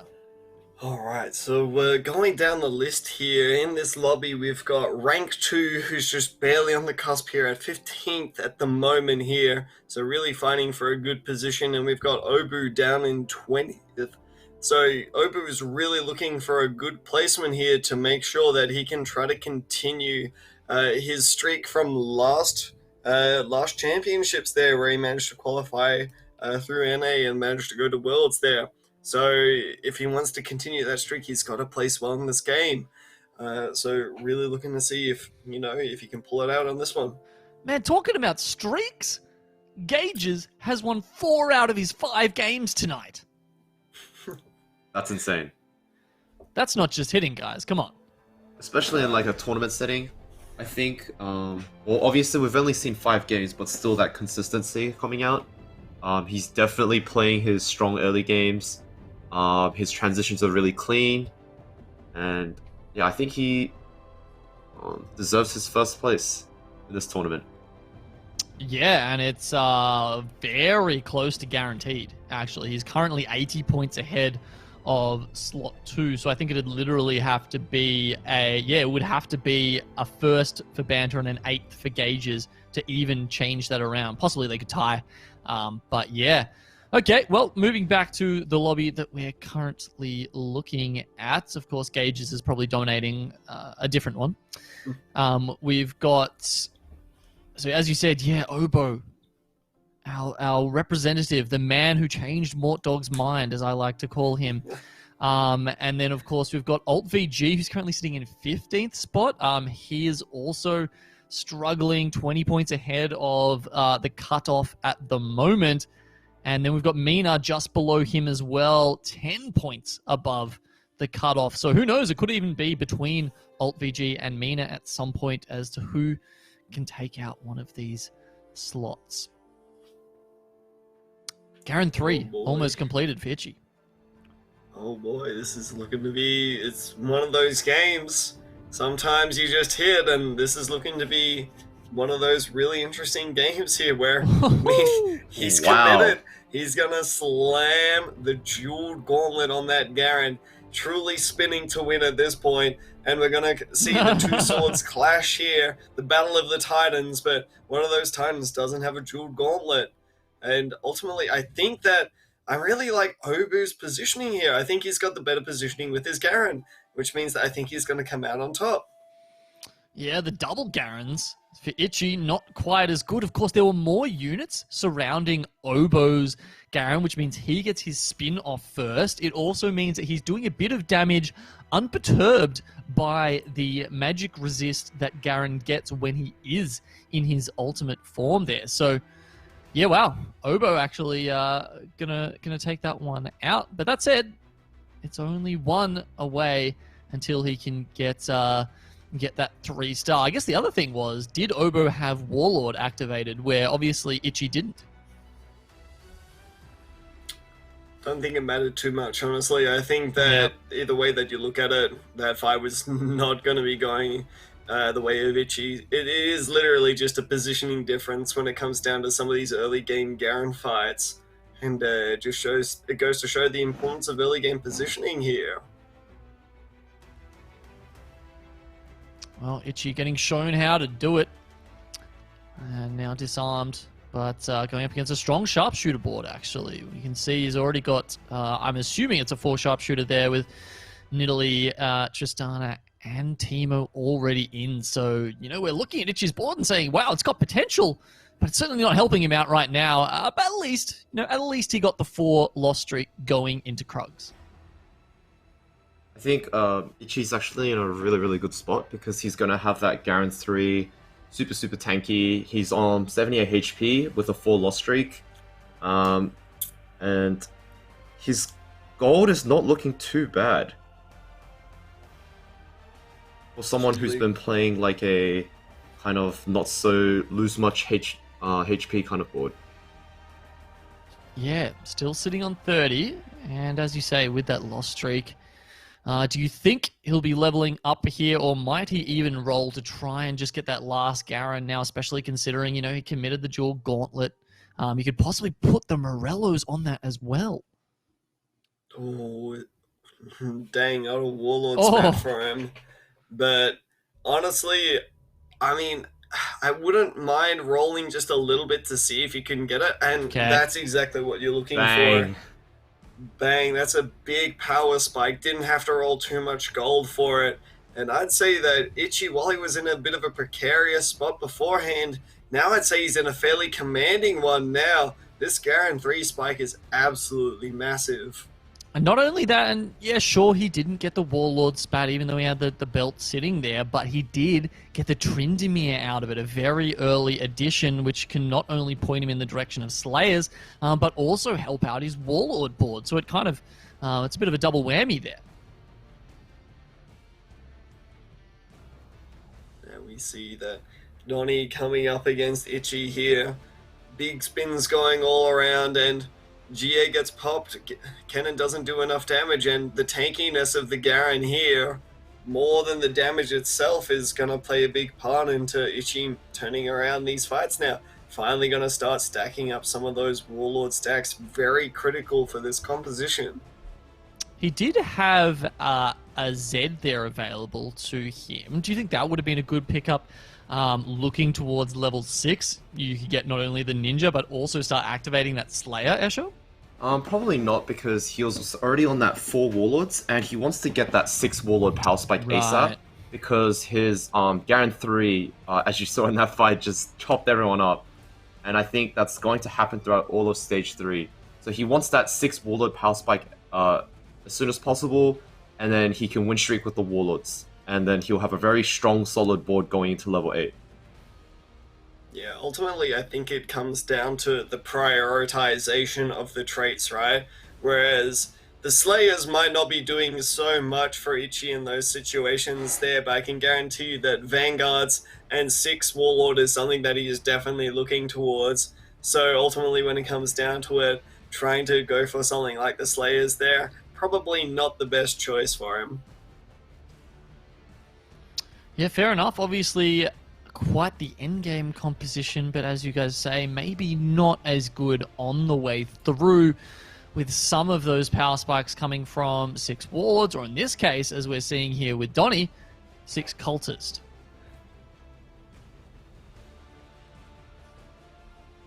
Yeah, and the 6 Cultist spike here, not exactly the biggest.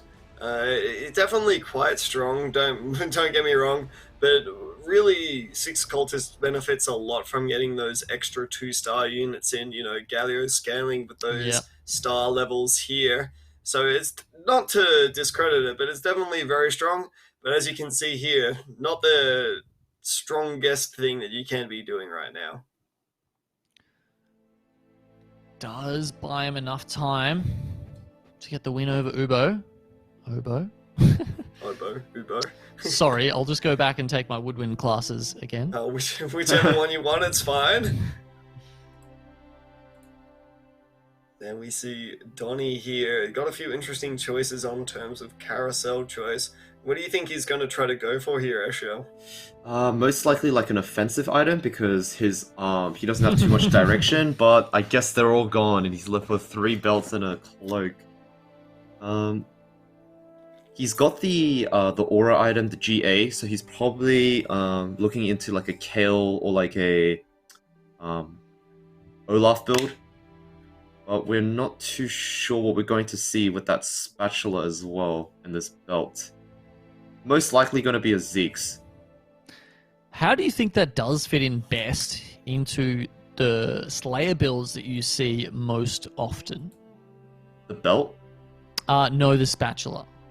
So the spatula, I think the best way to really put it into that comp is either Vanguard spat. So say you do hit the chosen Aatrox, it allows you to play the Aatrox, the Sejuani, and you can place that Vanguard spat on, say, like maybe like a Tryndamere or like an Olaf that needs like a third slot item that allows you to hit your 4 Vanguards, or maybe a Dragon Soul spat because I like playing Olaf with the Dragon Soul, 3 Dragon Soul a lot. Yeah. That allows the Olaf to really pop off and do more damage. And it allows you to play 1 less Dragon Soul unit, so it frees up a slot, or maybe Mystics, or whatever you need to take in, depending on the lobby. Yeah, and that can be important when you're looking at the rest of the units that fit into that composition, and maybe some of those other Dragon Soul units don't fit so well.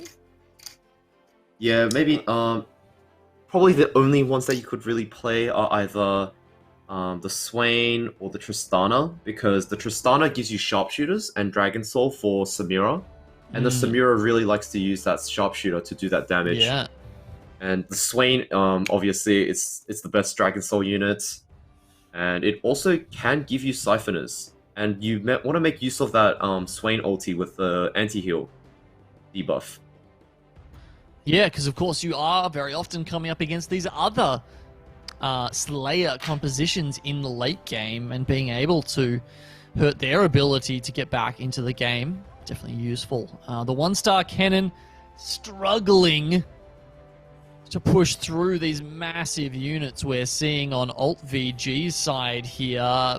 Going big on the Brawlers so far. Interesting, he's actually made a couple of chalices on the Maokai.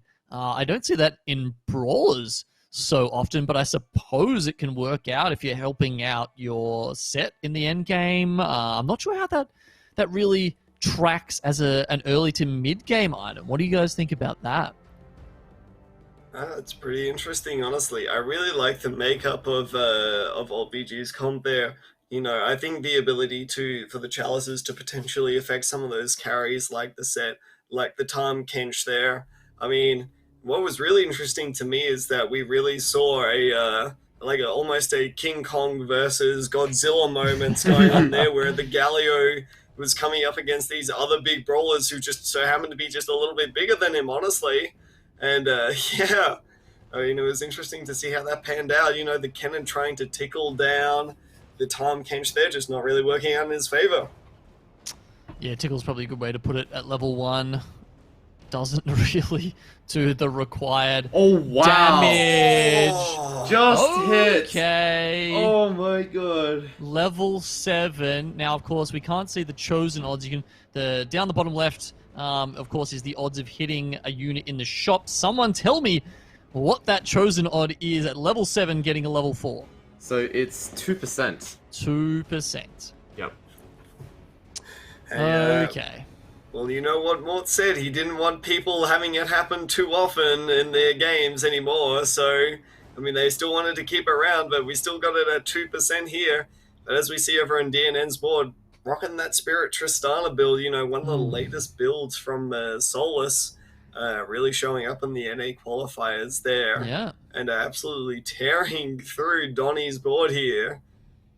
Now, we have to mention, though, there's not a single bow on this board, and we know that Kale can survive with substandard units, substandard items sometimes, but without any bows at all. Like, do you think Donald's eyes were just a bit too big there and was like, oh my god, Kale Chosen, I finally hit it, and then you buy it and then you're like, oh wait, actually, does this even work for me? How does he make this happen without the bows that he's got, and we're already at 4-2?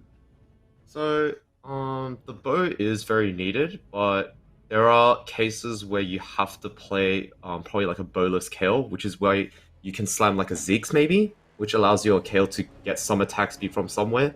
But I think from this position, the bailout item for Donald is probably going to be a bow for that Duelist spat, or maybe a BF sword for that Ziggs. Yeah, yep.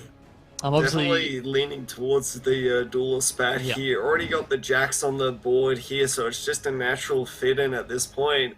And honestly, another loss here is going to guarantee him a first pick on Carousel there. So I guess he's just really hoping at this point that it's not a Mort Dog Carousel, you know, really just hoping for just a normal Carousel. Yeah, I mean, Obo is sitting 1 health point above him at the moment, so could potentially be fighting against him to grab that first pick. But yeah, as you say, the duelist could possibly fix all his problems here. Sitting on the jacks, doesn't necessarily need the Lee Sin just yet, but Kale definitely needs an attack item. She just looks so lethargic without any of those bow items. I mean, once he gets that duelist back, he'll definitely be online with this Kale comp. He probably won't need to roll that much anymore. I think he's just trying to roll for a Sejuani so that he can Nico it and then go level 8. So now that he's stabilized with a good front line. But I think once he gets that duelist back, he should be free to not roll anymore at 7 and just go 8. Sejuani, almost a continuous fire of stream from her mouth there. Okay, the bow's there. It's closer to Mina, though. Mina, I think... Sorry, Obo... Oh, no! Yeah, right, he won, so he doesn't get first pick, but... Oh, wow, he actually as gets the chance bow. would have it, the bow isn't picked by Obo or Dojo Mojo. That's really big. That is massive for his chances in this game. It's going to go from a pretty lethargic Kale to a Kale that's looking like it's been going to the gym recently. You know, it's going to be lifting this team up on its back and going to be in for a wild ride now, that's for sure. Absolutely. Still with the Nikos on the bench as well. Ooh, a late lantern too. Let's see what this gives him. 2 reforges and the Guinsus. Okay. Well, that was a pretty handy one there for good old Donnie. Actually, okay. Yep, fair enough. Finds a better use of the items there. He's going to go with the Crit Glove and the Morellos. Do you agree? That is the way to go there. He's still got 2 reforges. I definitely agree with that. It's a very good item choice as Lodi has right now. Maybe I would have greeted for maybe a Winsus, but he does already have the duelist spat, so he doesn't really need to reforge and greed for it. So I think the Jeweled Gauntlet is probably his best in slot at this point. Mm-hmm. Yeah, I don't know why I thought he was going to go Guinsus. I think I saw a second bow there. I was just kind of seeing double. But either way, obviously the Jewel Spat there is going to help him out, especially, even a little bit, sort of gets Jax. Some help means he's going to do that ult faster. And honestly, I think Jax is almost a little bit underrated in terms of how much time he can buy on the front line sometimes. And if you've got a level 2 Jax, maybe he gets blown up before that ult goes off. It might depend on how many kind of AP comps you're going up against. Doing a little bit of a scout now as we go around and pausing past some of those other comps we'd seen later. Just for a second there, I believe we saw a Nico comp. Did it have the Vanguard spat though? No, I don't believe I did. I think we saw it was either Obu or I forget who the other person was, but there was definitely one in there. I think there might actually be 2, honestly, if my memory serves me correctly, which is really bad news for them because you never really want to be contested in this composition here. And AltBG just going to continue this massive win streak that he's got going on. 95 health, but the rest of the lobby is starting to get to the middling 50s at this point. Okay, so if we bring this back now to the scoreboard and remember what the stakes are for today, we've got 8 people going home. AltVG, we said, was on the cusp of going out there, as you can see, on 240 points. Now looking like he's almost certain to stay in the competition. The ones we're worried about in this lobby, definitely Obo, who is struggling and under 20 health right now. Yeah, definitely. And Mina as well, if memory serves me correctly. Yes. Mina around 40-ish or so. 30, yep. There we go. So, top 4 at the moment, but, on that kind of 30 health, you're not really sure anything could happen at this point. Garen, still with us, still just with the Jeweled Gauntlet. What do you think? I mean, a level 1 Katarina, is there even any point stacking that up any further? It looks like this could potentially be a keeper transition. What are you seeing happening next, Escher? If he doesn't get that QSS on that Katarina, he most likely will be selling it because the Katarina will not cost that much. Plus, it is still tier 1. So I'd be more down to slam the Titans and try to reforge like an IE or maybe a Hodge for this Tryndamere and let it carry instead of the Katarina. Yeah, well, obviously, somehow the Tryndamere has been 2-starred before the Katarina, which, of course, you wouldn't be hoping for, but sometimes that's just how it be. And, the Morellos that we were talking about earlier finally is on the side of the Garen, who is still, by the looks of that damage chart, carrying the team. Really do be like that sometimes here, but against Raid Boss Alt VG, not standing much of a chance, and the lack of a really good consistent damage source from Itchy there, as he runs into a Azir, is, ultimately costing him a lot of these fights here, so, got to make some of those hard decisions here. So we see the Samira enters the squad, and some really tough decisions on Itchy's part have to be made in regards to what units can you afford to keep in this composition? Well, the Ornn's got one more round until it spits out the first Ornn item. We do see the 3-star Pike. Honestly, not the most impactful 3-star item, but it does kind of ensure he gets 1, maybe 2 casts off with all of that health. Big fight for Obo here. 12 health left. Stage 5, it's not looking great for him. Some of those back line units desperately trying to stay alive. We've got the Hextech and the dual gauntlet on the Nico. Turning it around now, though. And it looks like Obo will just stay in the competition. This Cho'Gath just nibbling everything to death here. Really interesting choice. Hey, if my memory serves me correct, Esho, did he have the Collector there on something that wasn't the Nico? Yeah. Interesting choice, wasn't it? Do you think that putting it on the Nico would have been better simply because he had only a 2-star or 2-item Nico there? Probably not. I think it's just better. There are better items that you can get for Nico from Ornn, and also it is Carousel next round. And I think at this stage in the game, or the tournament, Obo, they all need to play for first. They don't have an option because if they don't play for first, they will be kicked out of the tournament. So I think everyone here is greeding as much as they can and playing for first, rather than just slamming items and playing for placement, because this is the final game.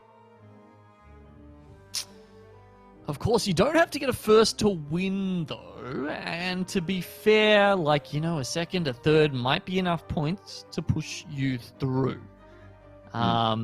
It's probably a bit on for Obo, for example. Yeah, definitely he's needs that a little bit more. We've seen Donald and Dojo Mojo go out, though, so that guarantees 6th plus for Mina and Obo.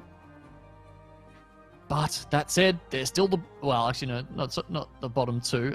Itchy is there, of course, on 7 health, but about 4 players on 1 life. 1, maybe 1.5 lives there. Yeah.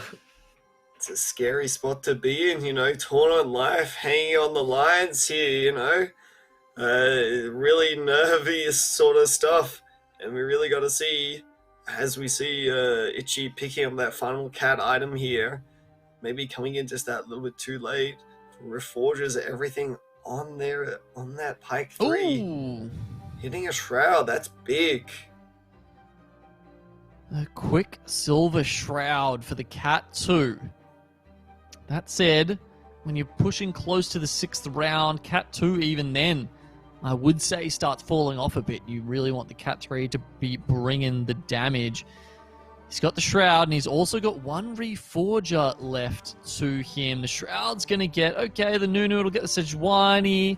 Might just be able to, Sejuani goes down, so that is useful in some amount as well. Even the Nunu not getting a cast off, so the Shroud, very well done. Itchy actually using that to some effect this round. Is there a place that he can find for this Reforger to continue forward? I mean, Can you actually? I haven't used it on an Ornn item before. Can you use it on an Ornn item? And is the Gold Collector something that, I mean, we did say before it's a pretty good item on Samira, but if she's only got the one item, is it the one you want? Definitely you do want that collector. It's like probably like an A, B tier item. Probably A to S tier on the Samira, but probably not worth using the Reforger on it, because there is a chance that you could get maybe like a tank item, which is something that he doesn't really need, because he's got his damage items already done on his carries. If anything, it would be reforging the Garen items, because this Garen is falling off very hard. Are you sure? Are you sure we don't want an Eternal Winter or an Anima Visage on the Garen to complete him as the ultimate tank raid boss? I mean, it's too risky at this point, because if you don't get the perfect one, then the Reforge is definitely not worth it. The Samira, if she does cast, she will pump out a lot of damage. I think this... No, sorry. Continue.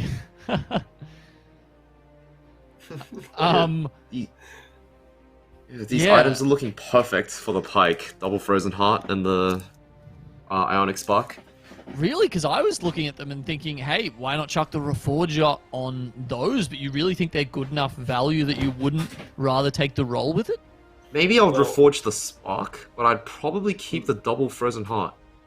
Especially on a Pike 3, it does let it cast really early. True. And it does slow the attack speed of a lot of these units, especially I think DNN was playing that Tristana comp with the Spirits. It's going to help a lot in that matchup. Okay, well, we should note, guys, that Obo and Mina have both gone out. So that means Obo, I can't be sure, but I'm going to call it. I'd say he probably hasn't made it onto day 3. For Mina, it's going to be a little bit closer. She was sitting at 17th. He was sitting at 17th. And with 230 points, a 6th place is going to be very close as to whether Mina makes it across. So not great results for either of those, and it looks like Itchy is going to be the next to be eliminated in this lobby. Yeah, Double Frozen Heart not able to do it there, and now we're just going to see the Battle of the Titans here. Old VG slowly losing health, and DNN also slowly losing health. This 3-star Tristana starting to fall off as the lobby just starts to get a little bit stronger. Alternate carries start to come in, and the power of these 4 and 5 cost units really start to hit their stride. DNN just hit Civ 3 as well. Oof. Huge upgrade, bro. And the other thing is, we haven't seen a lot of DNM this lobby, but he is playing. I think there was a good Reddit thread on it the other day about this Spirit Sharpshooter composition here, and we see triple lockets on Teemo, and then Siffer and Tristana just doing their best to throw as many sticks as they can at the opposition, and it'll work. It'll certainly beat out Perfect Slumbers. Bones were certainly breaking. They were throwing sticks and breaking bones, that's for sure here. So we look up. And we've got Alt VG now in the 1v1 versus DNM. Now, do you think... actually, with only a level 1 set... Okay, he's opted for that 6 Brawler, 3 Dragon Soul composition, and that's because he's been sitting on the Fortune chosen Tom Kench this whole time. How do you guys feel about that? Obviously, it's done well enough, and he was definitely streaking earlier in the game. But what do you think about that decision to sit on that when it's not the Brawler chosen while playing the Brawler comp? I think he's already too committed into the Brawlers, so I'm not too sure if you can just randomly sell that Tom Kench, even though it's Fortune, not a Brawler. Maybe he could sell it now because it's not really providing anything, and instead just play another Brawler. Which one is he missing? He's missing a Maokai. So level 8 Maokai's going to be a bit hard to find, but if he does find one, I think it's alright to trade it. To swap it out and maybe go for a Siphoner chosen, or maybe a 4-cost chosen. It's definitely going to be better than the Tom Kench. Well, he's kind of relying a lot on the V at the moment, who's being double boosted by the Swain Cups and is also sitting on 2 Jewel Gauntlets and a Hex Tech. The other thing we should note is his set has been struggling a bit. No items on the set, and he's 1 away from getting the set 2. He's also 1 away from getting that Nunu 3. Unfortunately for old VG, I don't think it's a big enough spike for him simply because the Nunu isn't itemized here. As we see this Tristana absolutely tearing shreds through the rest of his team. And ultimately, yeah, the it's just going to be enough. And old VG's down to 1 life now, you know. DNN's just been managing to keep up a nice high health total. Probably has another good loss or 2 left in him by the time that stage 7 comes around. Yeah, it feels like both of these comps are kind of falling off, and we're just waiting to see which one falls off the cliff first. Who's got the stronger fingers? Who can hang on? With 37 health left for DNM, it looks like he might be the one clutching the victory out here in Game 6. And Alt VG with a potential 2nd place. You would think that moves him up from his 16th place in the overall standings to try and make it through to the next day. There we go. That'll be the finisher off from DNM there. Spirit Sharpshooters taking out the game. What do you guys think about that? Yeah. That's what we think about that, that's for sure. I was supposed to time that with him, so I guess we'll get a yeah. Felt so good to see such a wonderful composition taking it out there. I mean, excellent play from DNN, excellent transition, going from that excellent Tristana chosen, nice build around it as well. Great choice of items. Didn't see any Vanguards in the lobby there as well. Managing to put the double Hodge on there and gets massively rewarded for it. Yeah, not having to slam a last Whisper then, I suppose, is what you're saying, and able to, use that extra Hodge to pull through for the victory. Oh, man. AltGV says, like my Kench in the chat. Yeah, sure. If 2nd place was what you wanted, mate, then yeah, okay.